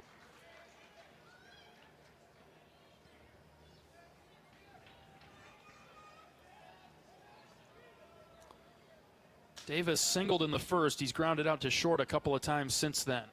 1-2 from Denner. Ground ball up the middle. Backhand stop by Timbrook, the second baseman. He throws out Kopp at first base. 2 down for Reese Moore. Be a good time for the redshirt freshman to get into one. He's hit a couple of fly balls today. He has that lefty uppercut swing. Bases are empty for Moore with 2 outs.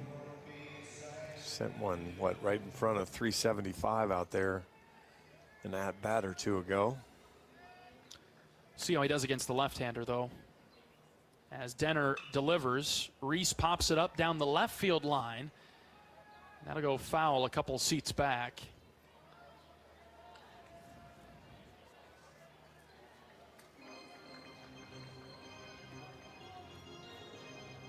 Moore struck out his last time up. Giving him a lot of room in both of the gaps. And Denner, the fine left-handed pitcher for the Wolverines, addresses the rubber, and he's ready with the 0-1.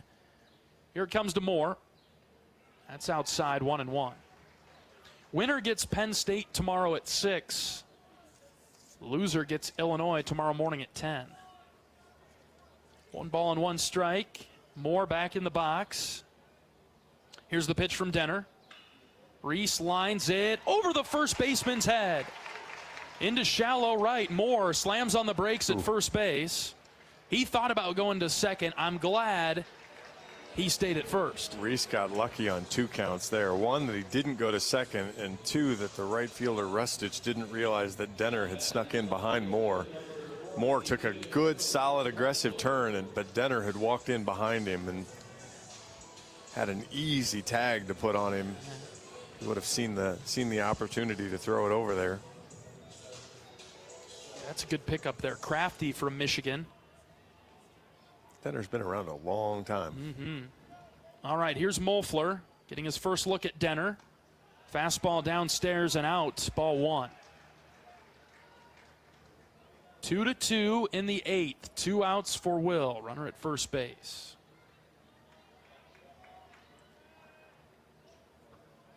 One-0 pitch to Moeffler. Swing and a miss. 1-1. Certainly left fielder Garcia in a more normal position now as Michigan in, I guess from their perspective, more of a prevent defense here. Protect the lines a little bit better. Here comes the 1-1. Swing and a miss again, 1-2. Boy, that was just Denner's best. He just challenged him with a 91-mile-an-hour fastball right in the middle of the plate.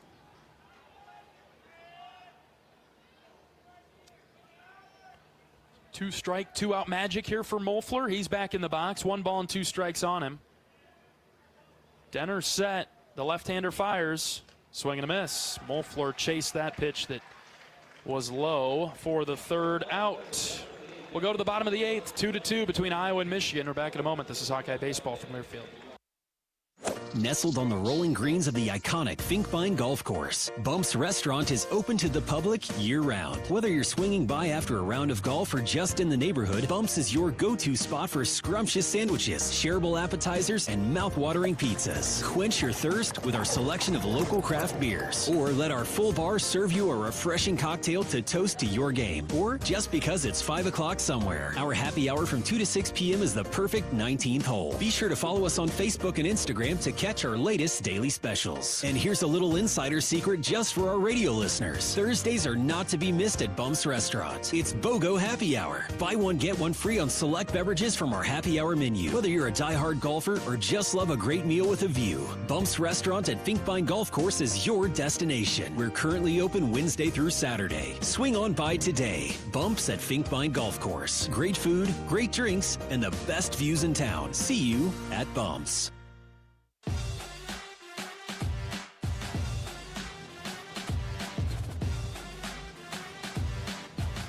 The Big Ten Tournament on the Hawkeye Radio Network is presented by Your Life Iowa. Baseball fans, Your Life thanks you for joining us to cheer on our Iowa Hawkeyes.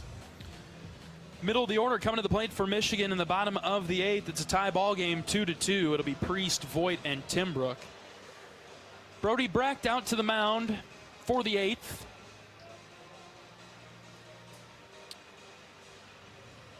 As Michigan bats in the bottom half of this inning. Iowa out hitting Michigan right now 8-3, but a couple of errors for Iowa defensively.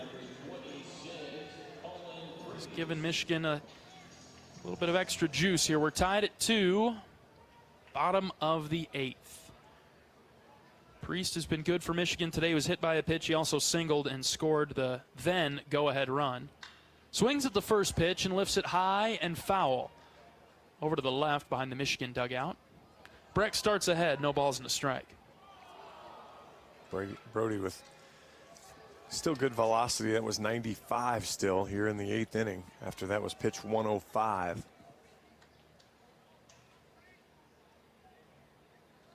Brecht's 0-1 catches the outside corner. No balls and 2 strikes. Outstanding slider there. Dots up the outside part of the plate. Brecht ahead here, 0-2. From the windup is ready. Here's the pitch to Priest. Just outside. Tried to go backdoor slider, and it stayed away from the left-handed hitter, 1-2.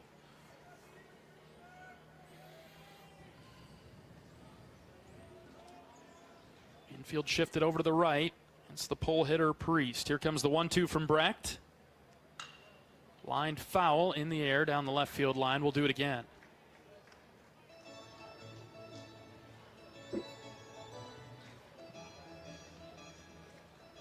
Priest does a pretty nice job when he leads off innings. 486 hitter. Brecht in front here, 1-2. Pitch from Brody. Ground ball right side. Mitchell knocks it down, and he'll throw it to first base. 4 out, number 1. Good start for Brecht and the Hawkeyes in the 8th. Hard hit ball there, but right at Gable Mitchell. Brody probably caught a little more of the plate than he wanted with that slider, but kept it away from a pull hitter, so we got the rollover ground ball. That brings up Mitch Voigt for the Wolverines. He's been on a couple of times today. Right-handed hitter. Brecht from the windup. First pitch is inside for a ball.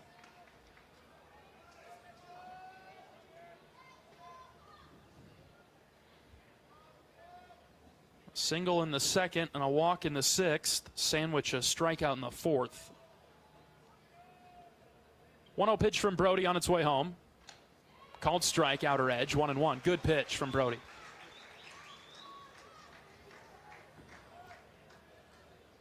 Every pitch holds a ton of weight right now. Tie game, bottom 8.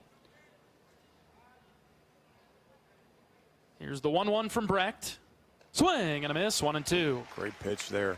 Yeah, and to your point, the simple math is you don't win this tournament in this format by losing the first game. That's right. And so extra important, not to mention the fact that the loser has to play the number 1 seed. A ball and 2 strikes on Voigt. Here's the pitch from Brody. Ground ball left side. This will be a tough play. Michael has to hurry. Long throw is not in time.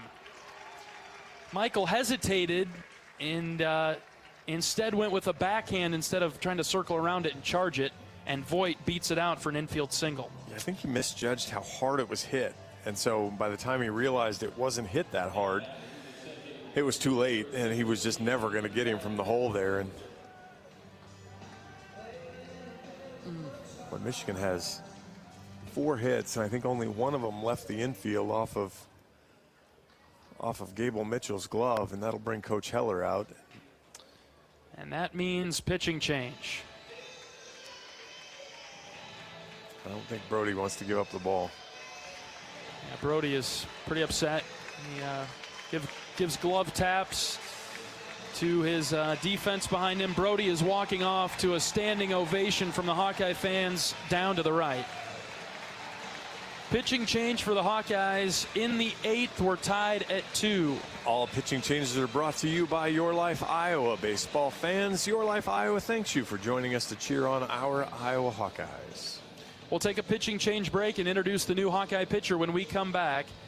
This is Hawkeye Baseball from Learfield. Tickets are on sale now for the Hy-Vee IndyCar Race Weekend Concert Series. Saturday, July 13th, see Luke Combs and Eric Church. And Sunday, July 14th, see Post Malone and Kelsey Ballerini. 5 in concert. 1 ticket per day gets you into a race and 2 concerts. Tickets on sale now at HyVeeIndyCarWeekend.com. Hey Iowa, it's George Kittle, tight end for the San Francisco 49ers and proud former Hawkeye. Life can throw unexpected hits, much like catching a pass over the middle. If you're facing struggles with drug or alcohol use or even mental health challenges, take a time out and call Your Life Iowa. Just like my teammates are there for me, the Your Life Iowa team is there for you. Get 24/7 free resources or find treatment options at yourlifeiowa.org. A message from Iowa HHS.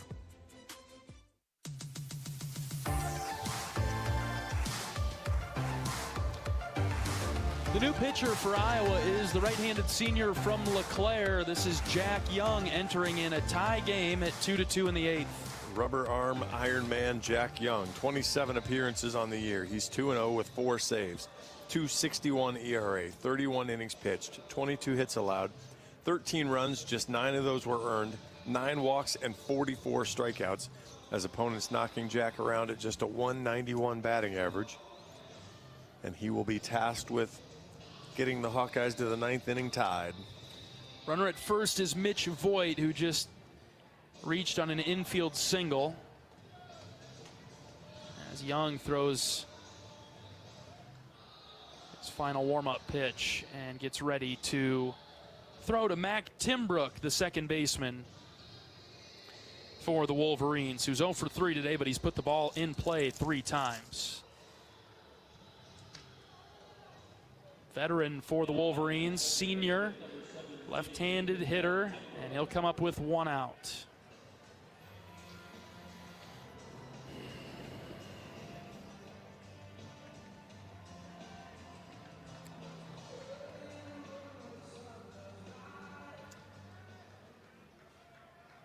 Young gets on the rubber.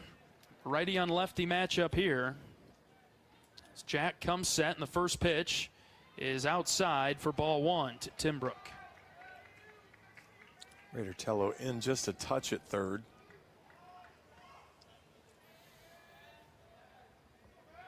Voigt, the runner at first base, with a decent lead.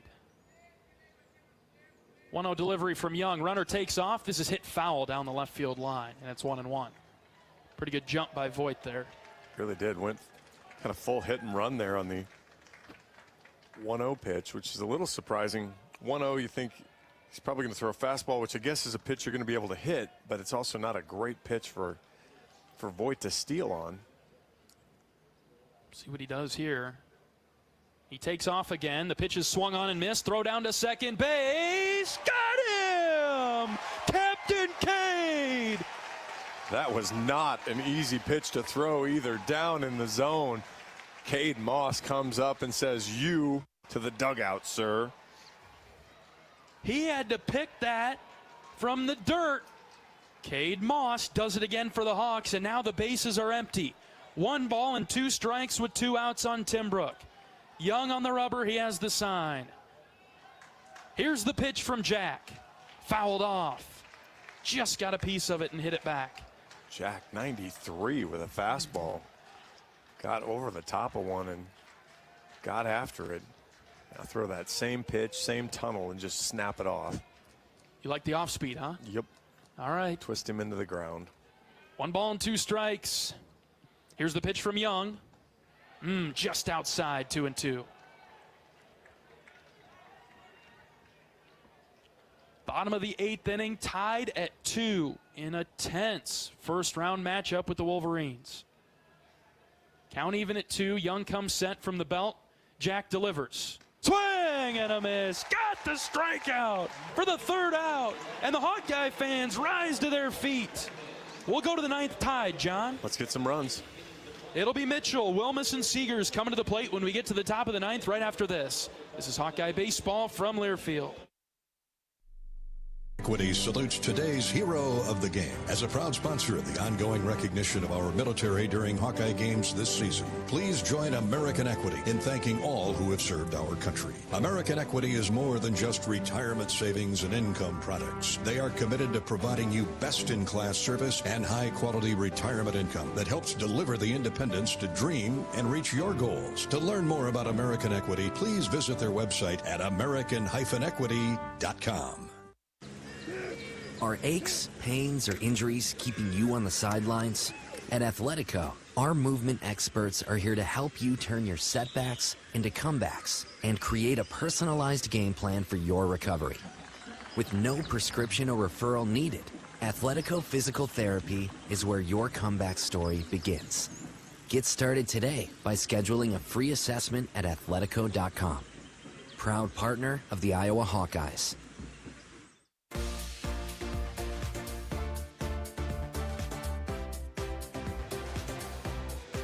Top of the 9th inning in Omaha. John Evans and John Leo in the broadcast booth at Charles Schwab Field. We are tied at 2. And the Hawkeyes will come to the plate in the top half of the 9th with Mitchell, Wilmus, and Seegers.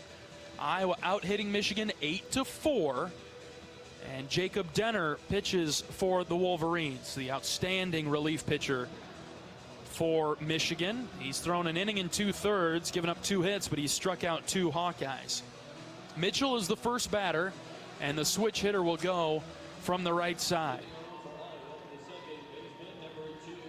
Gable is 0 for 3 today. He's put it in play all 3 times.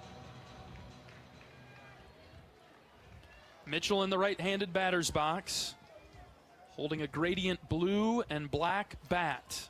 First pitch from Denner. Mitchell showed the bunt, pulled it back, and it was a called strike right on the outer edge, 0-1. Gradient blue and black. Okay. All right. I learned something all the time from you. Fading from blue at the end of the bat to black at the handle. Very nice. All right. 0-1 is the count on Mitchell. Here's the pitch from Denner. Gable hits it on the ground. That is just foul down the first base line as he sent a chopper over there. 0-2. You know, we came over here and watched that Ohio State-Nebraska game last night, and Ohio State painted the line like 4 or 5 times. Iowa's had 2 that have just fell on the opposite side of the line, just barely. 0-2 on Mitchell. Here's the pitch. That's outside, 1-2. Had Moeffler's hit down in left, and then that ground ball over to the right there. Voit was way off the line. Just saying a little puck luck now would be a good thing. Sure. 1-2 to Mitchell. Popped up and foul down the right field side. Gable trying to grind out Denner here. Tied at 2 in the top of the 9th. Iowa scored 1 in the 2nd. Michigan took the lead in the bottom of the 6th with 2. Iowa answered immediately in the top of the 7th with 1, and we're tied at 2 now in the 9th. 1-2 pitch to Gable. Ground ball to short. The sure-handed Dernetti has it, and he throws out Gable for out number 1. Yeah, I don't know if you're going to plan on making your living hitting ground balls to this infield. I don't think that's going to work out very well for you. Really finished the season strong defensively. That brings up Ben Wilmus. He's had a nice game offensively for Iowa. 2 for 3 today with a run scored and RBI.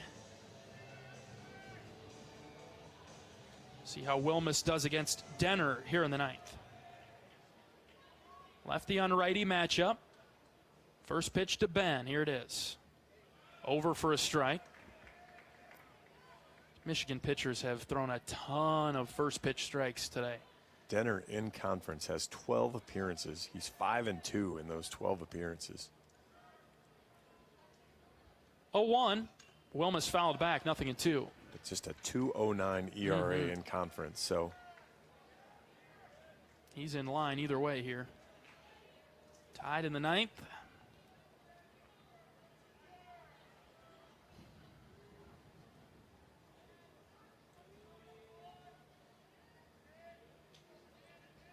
Wilmus in a deep hole here. No balls and 2 strikes. Denner set. Here's the pitch to Ben. Fouled back just below us. And we'll do it again. Not 5 minutes after we got here today, we're just popping open our windows, and a ball comes flying right back up our direction, goes one window over.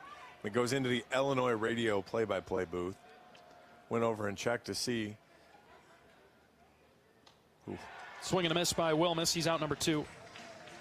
And the Illinois SID caught it off his hip. Didn't even catch the ball. You're going to hold on to that one for a while, aren't you? I am. I'm very bitter. Because he still ends up with the ball. There's something wrong in my mind that he still gets to keep the ball when he didn't catch it and got hit by it. I mean, only because the ball somehow, out of all the places it could go, goes in this, 2x3 window or whatever it is? Man. So, yes, I am a little bitter about that. 2 outs for Michael Seegers in the 9th. Michael takes it inside, right around the belt, ball 1. Iowa 2, Michigan 2. Michael is 3 for 3 today. 2 doubles, rather 1 double and 2 singles. Takes a fastball high and out for ball 2.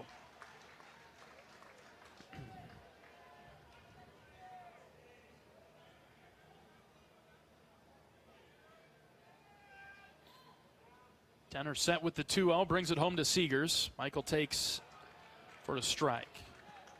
Outer edge, 2-1. Denner 4th in the conference during the conference season in innings pitched. Barr a third of an inning behind him.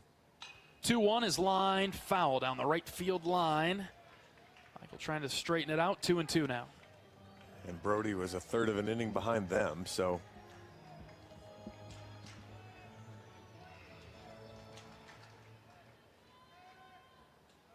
Count even at 2 as Denner is ready. Pitches to Seegers. Here it comes. Ground ball to short. Tougher play. Dernetti fields it off to the side. Throws out Seegers at first. The Hawks go down 1-2-3 in the 9th. Need to keep Michigan off the scoreboard. We'll bring you the bottom half of the inning right after this. 2-2 between Iowa and Michigan. This is Hawkeye Baseball from Learfield. If you or someone you know is having thoughts of suicide, experiencing a mental health or substance use crisis, or just need someone to listen, 988 provides a direct connection to free, confidential, and compassionate support. When you call, text, or chat 988, you'll be quickly connected to trained crisis counselors who will listen to your concerns, provide support, and connect you to additional resources if needed. There is hope. You are not alone. For 24/7 support, call or text 988 or chat 988lifeline.org. At MidAmerican Energy, our 1.6 million customers depend on our energy 24/7. That's why we work 24/7 to deliver the safe, reliable energy you need. To keep our 99.9% reliability record, we're enhancing our technology, improving resiliency, and investing in critical infrastructure. We're generating power from all available resources to cover any increases in demand. And we're innovating to ensure you always have the energy you need. MidAmerican Energy, obsessively, relentlessly at your service.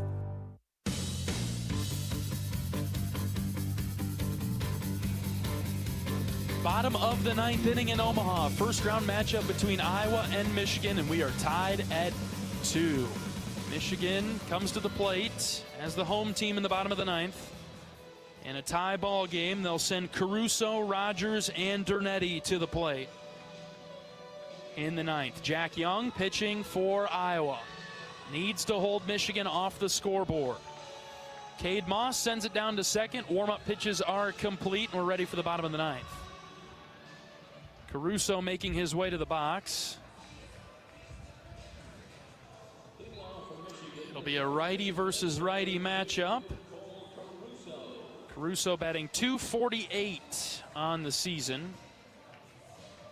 He's 0 for 2 today with a walk.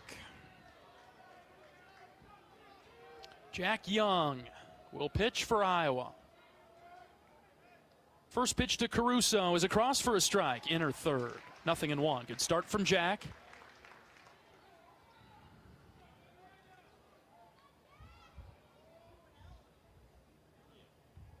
Young rocking back and forth, and the 0-1 just inside. And it's 1-1 now. Winner of today's game gets Penn State tomorrow at 6 p.m. The loser plays top-seeded Illinois at 10 a.m. tomorrow. Either way, these teams will be playing again tomorrow. There's strike 2 from Jack, low outside corner, 1-2. You'd rather be playing the night game. And Iowa trying to hold Michigan off the scoreboard in the ninth. 1-2 strikes on Caruso. Here's the pitch from Young. Just outside, ball 2. Just off the edge. Good looking pitch from Jack. It was outside. Caruso did not chase.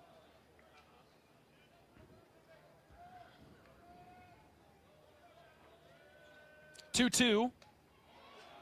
Off the edge outside, ball 3 with the fastball. And the count's now full. Jack got ahead at 1-2 and has just missed on back-to-back pitches now. We'll see what he comes up with on the full count payoff pitch from Young. Swing and a foul tip into the glove of Cade Moss. Ho-ho! Great job from Cade Moss there, holding on to it, ensuring that the Hawks get the first out of the bottom of the ninth inning. Will Rogers to the box. Another right-handed hitter for Jack to face. Rogers is 0 for 3 today with a strikeout. Ground out, bounced into a fielder's choice. Jack is ready. The first pitch he sends home. This is popped up, shallow center. Nelson sprinting forward. It's Mitchell going back from his position at second base to make the catch for out number 2.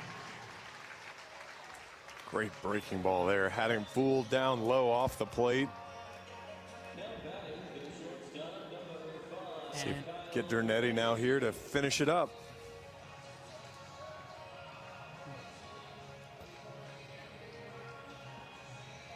Dernetti, the shortstop,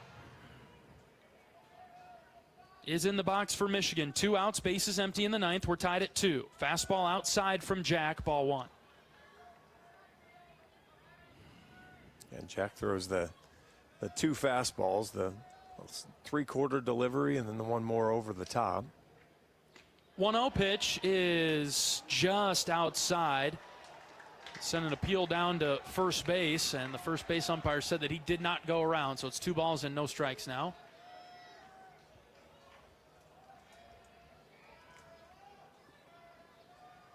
Jack trying to find the strike zone now. The 2-0 pitch is hit down the left field line. That's going to be trouble, and it's down and all the way to the wall. Dernetti is around first, headed for second. It's a 2-out double for Michigan. That's the winning run with 2 outs in the ninth. Yeah, Jack caught way more plate than he wanted to, but that's the problem with falling behind 2-0. That ball to Dernetti leaves the bat at 108. He smashes it down the left field line. Will Muffler does a great job getting over to it. The Michigan bullpen's talking trash to him as he goes out there to grab it. Top of the order, here's A.J. Garcia. Runner at second and 2 outs. Young takes a deep breath. First pitch is a cross for a strike. 0-1. Outfield has to come in for the Hawkeyes defensively a touch here. Yeah, and you're going to do that with Garcia anyway. Not a huge power threat. Does have one home run, but not a guy that's going to back you up to the wall or drive one into a gap on you. 0-1 from Young. Strike two, inner corner, 0-2. Jack gets the black part of the plate called a strike there. It's a huge pitch for him. Now get out of the strike zone. Be close, but get out of the strike zone. Let him get himself out. No balls, 2 strikes with 2 outs. Jack comes set with the runner at second base. Here's the pitch from Young. Swing and a miss. Fastball. Fireball. Strike 3. Or say, here's 91. Can you hit it? And the answer, no. We're going to extras. Tied at 2. We'll bring you the 10th right after this. This is Hawkeye Baseball from Learfield. Let's be honest, we all like to be noticed. Picture yourself striding into Kinnick Stadium, radiating both style and comfort, while fellow Hawkeye fans can't help but ask, where'd you get that shirt? With pride, you point to the big screen and reply, it's Authentic Brand. Discover the remarkable difference that apparel with the Authentic Brand label brings. Ask for it by name at your favorite boutique, spirit shop, or retailer, or shop online at authentic-brand.com. It's time for a change in your style. It's time for Authentic Brand. Feel the excitement as NASCAR returns to the Iowa Speedway with Powerball and the Iowa Lottery. Just add the double play bonus to your Powerball ticket for $1, then enter it in the VIP club, and you could win tickets to the sold-out NASCAR race or other exclusive race weekend prizes. Feel the power of NASCAR and double play today. Woo-hoo! See complete rules and details at ialottery.com/VIP.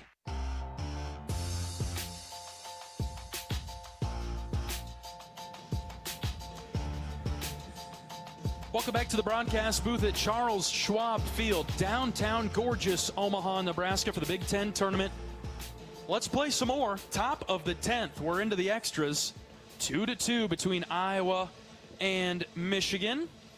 And it'll be Moss, Nelson, and Tello coming to the plate for Iowa, trying to break the tie in the 10th. It's 2-2 now. You know, I took a class in college, John. It was called Relaxation Techniques. I don't think I've mastered it, as you can tell. I'm pretty sure you didn't even pass it. I am focusing on my breathing right now. Okay, fair. So I am focusing on Cade Moss starting off the 10th in a good way for the Hawkeyes. Here is Moss. 0 for 2 today. Ground out, fielder's choice, and a sacrifice bunt. Denner pitches for Michigan. Cade takes a strike at the knees.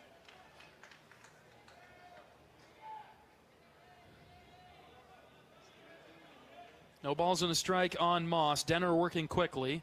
The pitch to Cade.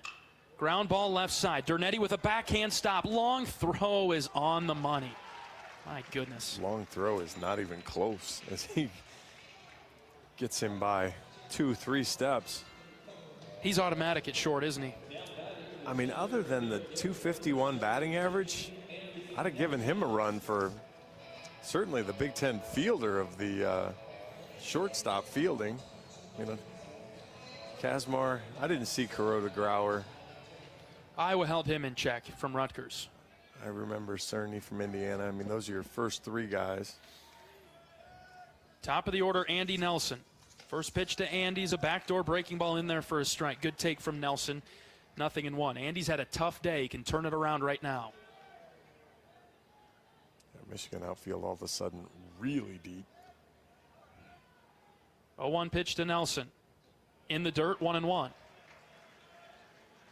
just getting Andy's speed on base. Not asking him to get the lead himself. Be okay with that, but find a way on here in the 10th. 1-1 pitch to Nelson. Swing and a miss, 1-2. Yeah, just struggling today, swinging through some pitches and weak contact, something we haven't really seen much out of Andy this year. 1-2. Be tough with 2 strikes here, Andy. The pitch to Nelson, up and in, ball 2.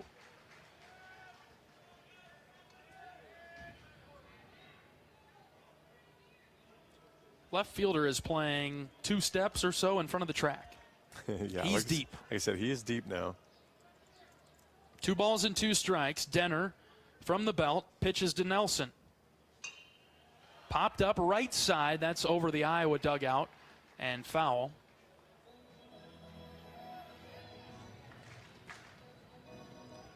And Nelson hitting .342 in conference games. Second on the team behind Tello, .362. Both of them having a hard time today. Count even at 2. The pitch to Andy. Swing and a miss. Just straight heat right in the middle of the plate. Boy, I'm shocked by Andy today. 2 outs as Raider Tello comes to the plate.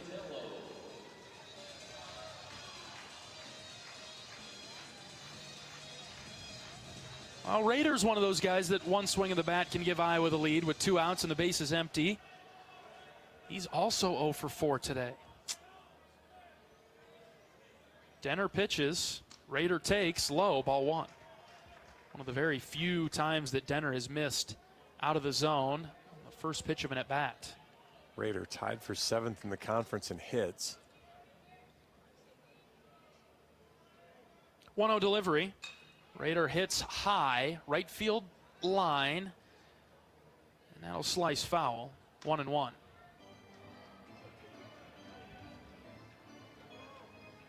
Michigan has a good part of their order coming to the plate in the bottom half of this inning. 2, 3, and 4, Kim, Rustich, and Priest. We're tied at 2 right now in the 10th. 1 ball, 1 strike on Tello. Here's the pitch from Denner. Raider shoots it right back up the middle. Return to sender. A 2-out single for Tello in the 10th.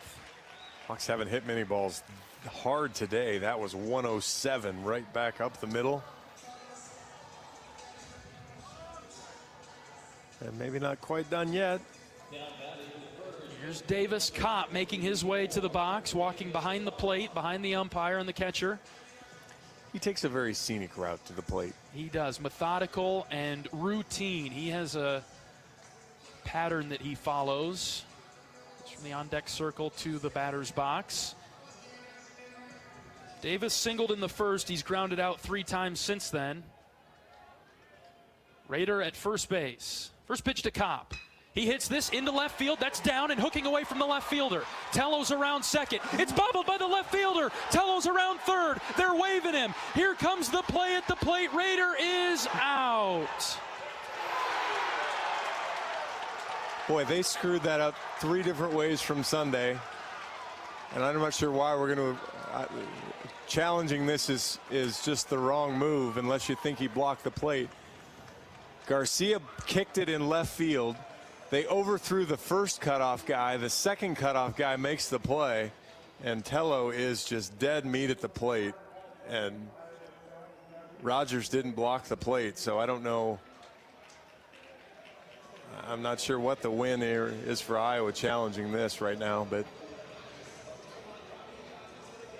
love the fact that Mitch sent him at third base.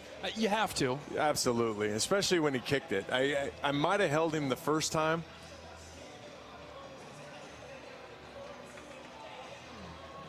And I do think in extra innings you get another challenge, so. But I mean, yeah, he's clearly out. Yeah, see, I mean, they missed the relay. Great job flipping his feet around. Now, I guess, and he's inside. He's not blocking the plate. I'll be as homer as you want, but I'm not quite sure how Iowa is going to get this call turned over. As he tags him right in the face. I'm going to go back to how did Raider Tello not knock his helmet off somewhere around second? He was trying to between third and home. Quick review. Umpire's already back out. Oh, yeah.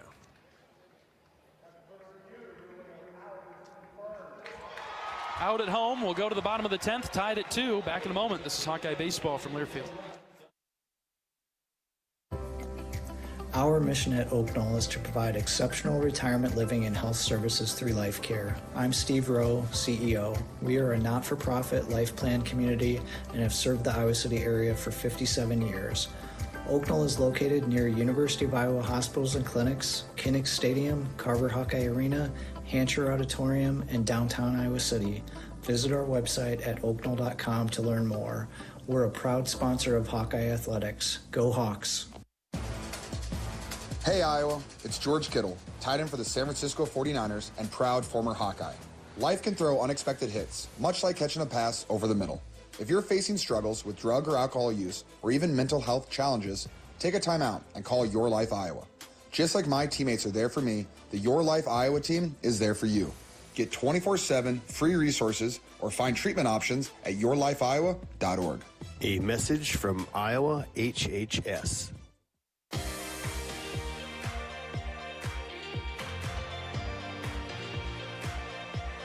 Bottom of the 10th inning, still tied at 2. Michigan coming to the plate. They'll have Kim, Rustich, and Priest due up. Jack Young occupying the mound for the Hawkeyes.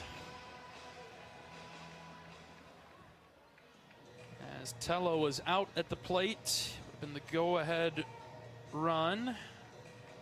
But a really nice relay by Michigan. That's one way to describe it, but they, I guess that's why you have the second guy there, is so that he can get it when the first guy gets missed, as Garcia missed the first cutoff guy. I think about the path of the ball, John. That throw came in from the base of the wall and left, on a line to the guy standing just beyond third base, and then perfect throw on the money each time. I don't know if it's exactly how they drew it up, but they got point A to point B to point C very efficiently. First pitch is lined into left field, down for a leadoff single for Jonathan Kim in the 10th.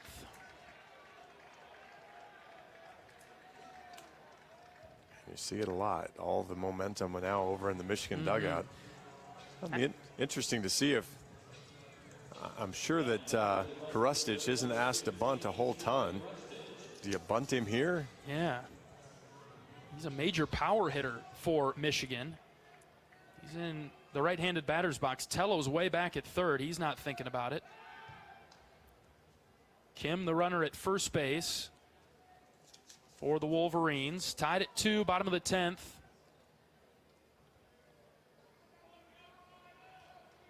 Jack comes set. Rustich shows the bunt, pulled it back, and the pitch was outside. I guess your flip side, too, is you could send Kim. I think you're going to get a breaking ball, although Cade Moss has already shown that he's not the easiest guy to run on. Tello creeping forward at third. Rustich shoulders the bat and takes ball 2.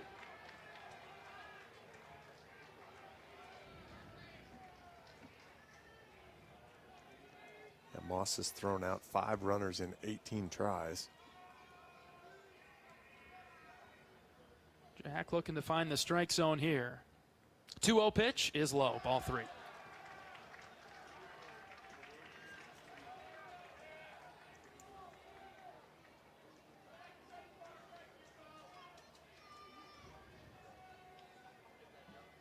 See if Rustich has a red light, if Jack can throw him a strike. The 3-0 is at the knees.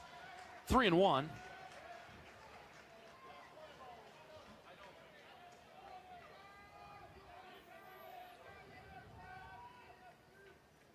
Short lead at first base from Kim. 3 balls and a strike on Rustich.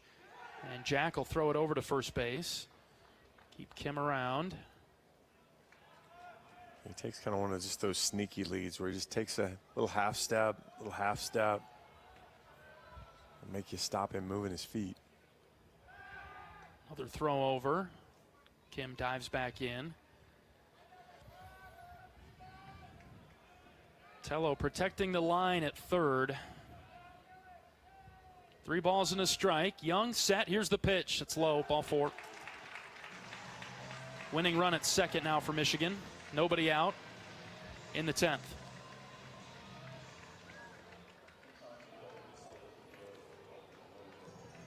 Now Priest might even be more unlikely to bunt than Rustich. I guess with the runner in scoring position, you don't necessarily have to. Coach McGrath will make his way out to the pitcher's mound to discuss strategy.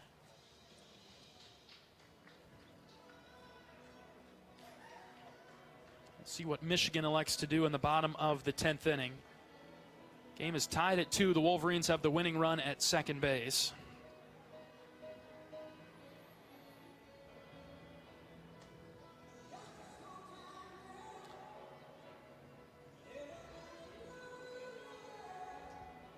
Iowa had somebody throwing in the bullpen, but don't see them anymore. I think at this point it's become Jack's game. Yep.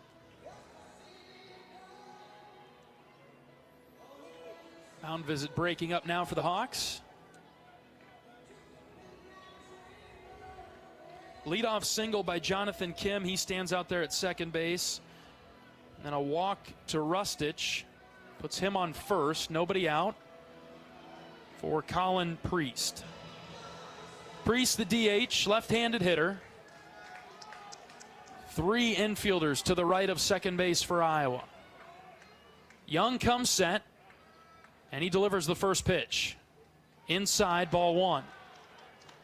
Yeah, the funny thing is with Iowa in the shift, if Priest had any bunting ability, it's going to work. Not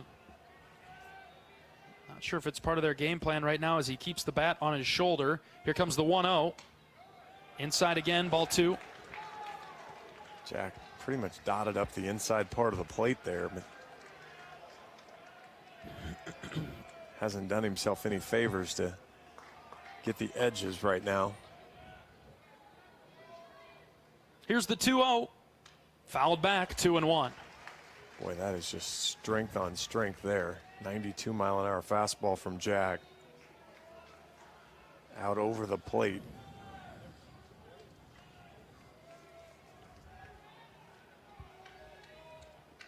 Nice job to get back in the strike zone. 2-1.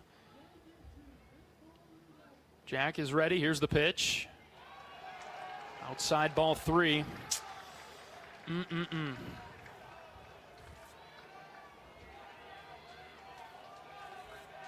can't be too particular now. 3-1 is the count on Priest. The pitch from Young. Swing and a miss. 3-2. Great pitch from Jack there. Trusted the off speed. 82-mile-an-hour right at the bottom of the zone. Knew he could throw it for a strike, executed his plan. Needs one more. Full count. The delivery from Jack. Outside, ball 4. Bases are loaded with nobody out for Michigan in the 10th.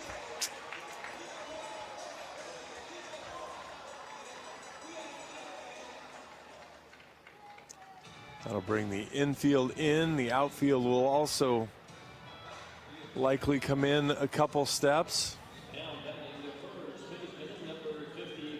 And it's Mitch Voigt. Time is called by Michigan, and they will address their offensive game plan down the third base line. Winning run is at third. Nobody out in the bottom of the 10th, tied at 2. Leadoff single and back-to-back walks have loaded the bases for the Wolverines in the 10th. Yeah, that's just, it's very un-Jack-like because he only had 9 walks on the season. 9 walks in 31 innings.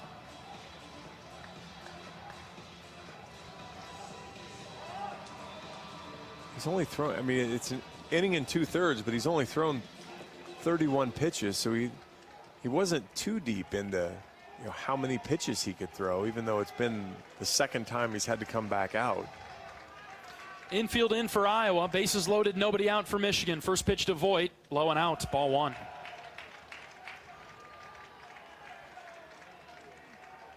But unfortunately, right now, you just don't feel very good because he just seems to be struggling with feel and command.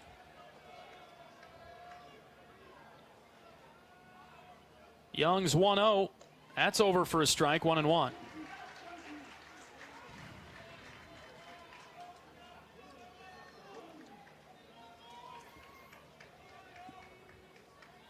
Jack has the sign, set with the 1-1, brings it home to Voigt. Popped up, foul, right side, 1-2. Again, your outfielders are super shallow. As any line drive in front of them is game over. 1-2. This is hit in the air to right. That's going to be deep enough. Hopefully it gets out of play, and it does. Foul. Whew. Smart play by Ben Wilmus, too. Basically, I call volleyball games as well. Ben did what a good volleyball player does, ran to the line and then just stopped and just, hey, I don't have to catch it if it lands over there. Let it fall foul. 1-2. Outside, 2-2. The kicker for Jack right now with his challenge with command is, can he find a pitch to make Voigt swing and miss? Count even at 2. The pitch outside, ball 3.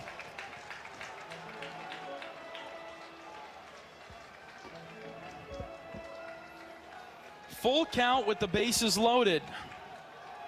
Bottom of the 10th, tied at 2. Jack comes set. Here's the 3-2 pitch. Walked him. Walked in the winning run. Michigan with the walk-off walk beats Iowa 3-2 in the 10th. And the Hawkeyes fall to the losers bracket and will play Illinois tomorrow morning at 10. Let's take a bonus break. We're back after this. This is Hawkeye Baseball from Learfield. If you or someone you know is having thoughts of suicide, experiencing a mental health or substance use crisis, or just need someone to listen, 988 provides a direct connection to free, confidential, and compassionate support. When you call, text, or chat 988, you'll be quickly connected to trained crisis counselors who will listen to your concerns, provide support, and connect you to additional resources if needed. There is hope. You are not alone. For 24/7 support, call or text 988 or chat 988lifeline.org. The silly moments, the proud moments, even the hard moments. They're what make life remarkable. And they're why Wellmark Blue Cross and Blue Shield is here for every moment. Committed to making healthcare better, more affordable, with more choices for care. And service and coverage that give you peace of mind no matter what comes your way. So you can show up for every tender moment, every brave moment, and every wouldn't miss it for the world moment, knowing that Blue is here for you. Go to Wellmark.com/every moment to find a plan right for you.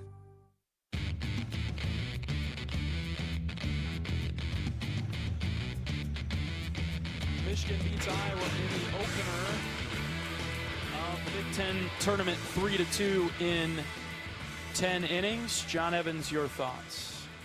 Boy, just, I mean, I guess both of them, the Hawks kind of got bit by the things that have bit them this year. You know, the free bases.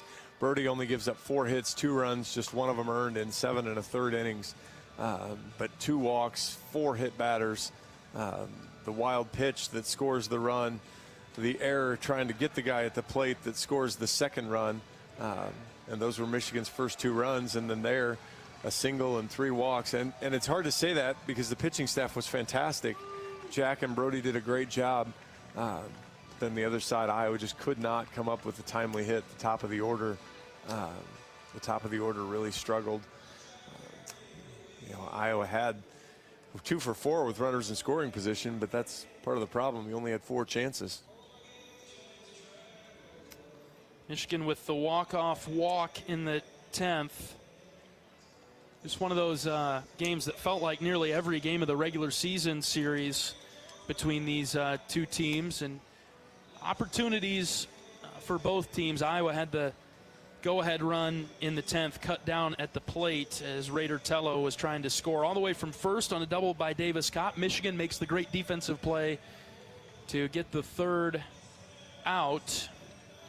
And then you could feel that momentum obviously swing into Michigan's dugout. They started the 10th with a leadoff single and then were able to take care of it from there. Michigan advances in the winner's side of the bracket. They will take on Penn State tomorrow at 6 p.m. Iowa and Illinois tomorrow morning at 10 with the season on the line against the Fighting Illini. 3-2, Michigan wins it in 10. We'll take a break. We're back with highlights after this. This is Hawkeye Baseball from Learfield.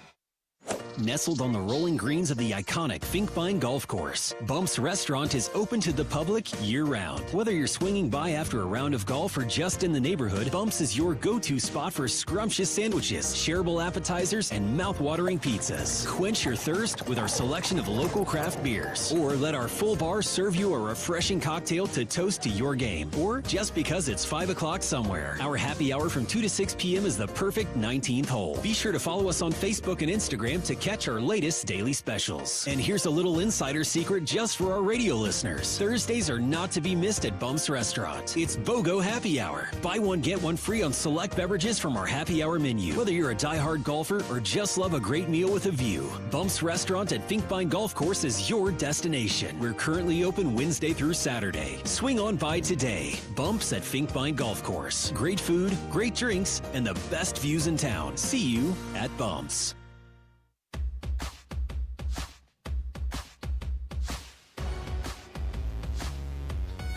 Iowa drops the opener to Michigan at the Big Ten tournament 3-2 in extra innings. The Wolverines win it in 10 today and drops Iowa down to the elimination game tomorrow morning against Illinois, as Coach Sutherland is making his way up into the booth now to discuss today's game.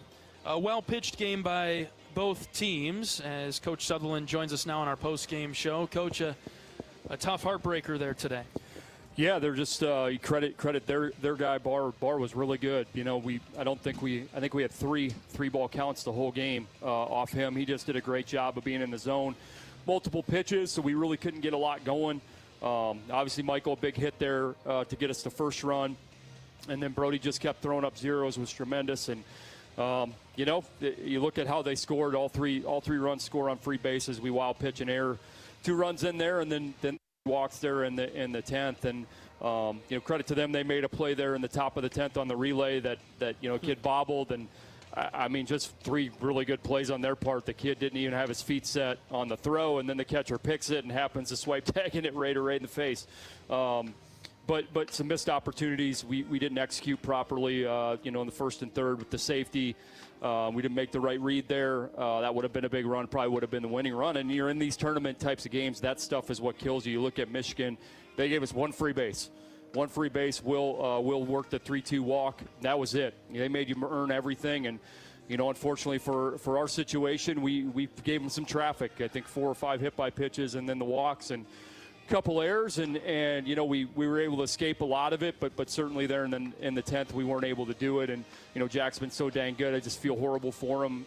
Just wasn't his day, you know, and it could have just been some fatigue up and down a couple times, and just felt really good about him being the one out there, and you know, it just wasn't his day.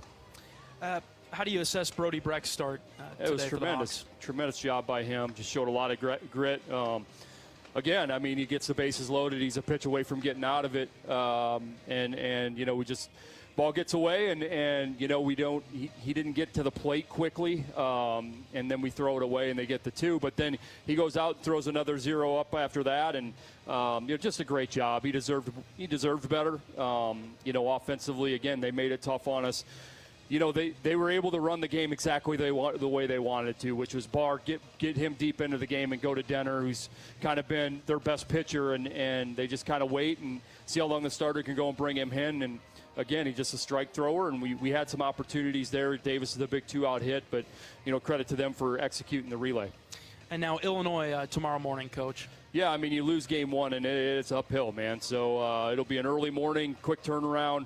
But hey, it's either get it done or go home, and that's just where we're at this point. And hopefully Cade can give us a great start, and you know, hopefully we're just a little better offensively and grinding out some at bats and finding ways to get on base. And you know, that's all you can do. And there's not much more you can say other than you got to show up tomorrow unless you want to go home. Well, let's keep the guys together and give it our best shot tomorrow, Coach. Thanks for your time. Associate head coach Marty Sutherland on our post-game show from Charles Schwab Field in Omaha. We'll take a break. When we come back, we'll play highlights of Iowa's loss to Michigan today. Back in a moment. This is Hawkeye Baseball from Learfield.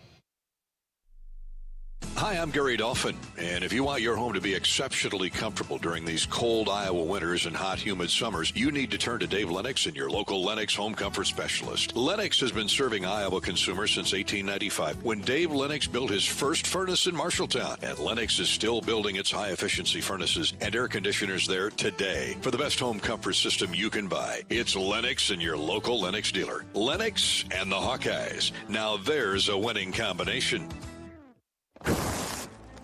If you guessed that was the sound of a bag of Pioneer brand A-Series soybeans, you guessed right. Well, kinda. It was really the sound of an innovative team that spent decades perfecting a seed with exclusive genetics and the ultimate agronomic advantage. The sort of breeders who don't rest until they've achieved outstanding performance. Pioneer brand A-Series soybeans. #1 for a reason. Visit pioneer.com/genetics.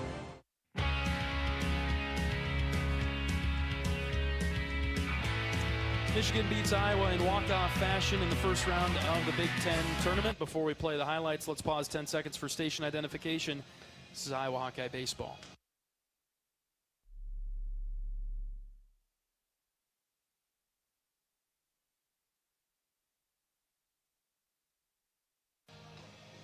Still plenty of highlights to play from today's game despite the loss. Let's relive some of them now. Michael lines this into left center field. Outfielders coming together. It's down for a base hit. Wilmus around second. He's at third. Mitch Bowes waving in. Here comes Wilmus. He scores, and it's 1-0. Hawks in the second. 1 ball, no strikes. Sprecht from the stretch, kicks and fires. Ground ball right back to Brody. Brody comes home with it. Throw to first base. Double play. How about that? Brody and the Hawks. Yeah. 1-1 pitch. Ben hits it into the right center field gap. Right fielder moving back, and it's over his head all the way to the wall. Muffler around third. He'll score. And Wilmus ties us up with an RBI. Double to right. Here comes the 2-2. Called third strike. Brett got him for the third out. See what he does here. He takes off again. The pitch is swung on and missed. Throw down to second base. Got him! Captain Cade! Count even at 2. Young comes set from the belt. Jack delivers. Swing and a miss. Got the strikeout for the third out. And the Hawkeye fans rise to their feet. Michigan ends up winning it 3-2 in 10, and Iowa goes to an elimination game tomorrow morning against the top seed Illinois. First pitch is at 10 o'clock. Our pregame coverage will begin at 9:30 on the Hawkeye Radio Network. That'll do it for our coverage of Iowa Hawkeye baseball today. For my great board op down the line, Michael Tackett, nice job. My color analyst, John Evans. I'm John Leo saying so long from Charles Schwab Field in Omaha. Michigan wins 3-2 in 10. We'll talk to you tomorrow morning. Every day's a great day to be a Hawkeye, but some are just a little bit better than others. Take care, everybody. Hawkeye Baseball has been brought to you by Hy-Vee. Score big savings with the new Hy-Vee Perks membership. University of Iowa Healthcare. Changing medicine, changing lives. Oak Knoll Retirement Community. Homewood Suites and Home 2. Hawk fans, experience your home away from home at Coralville's finest all-suite hotels. Iowa Corn. You might think Iowa just grows corn, but the truth is, corn grows Iowa. Brought to you by Iowa's corn farmers of the Iowa Corn Growers Association and the Iowa Corn Promotion Board. Also brought to you by Mediacom, home of extreme and 1 gig internet speeds. Wimmer's Meats, the official hot dog of the Hawkeyes. Travel Leaders, Destinations Unlimited, the official travel partner of the Hawkeyes. And by Bud & Mary's. There's no THC cap on Iowa medical cannabis, and getting a card is fast and easy online. Get your medical card today. Visit budmary.com. The preceding has been a Learfield presentation on the Hawkeye Sports Network.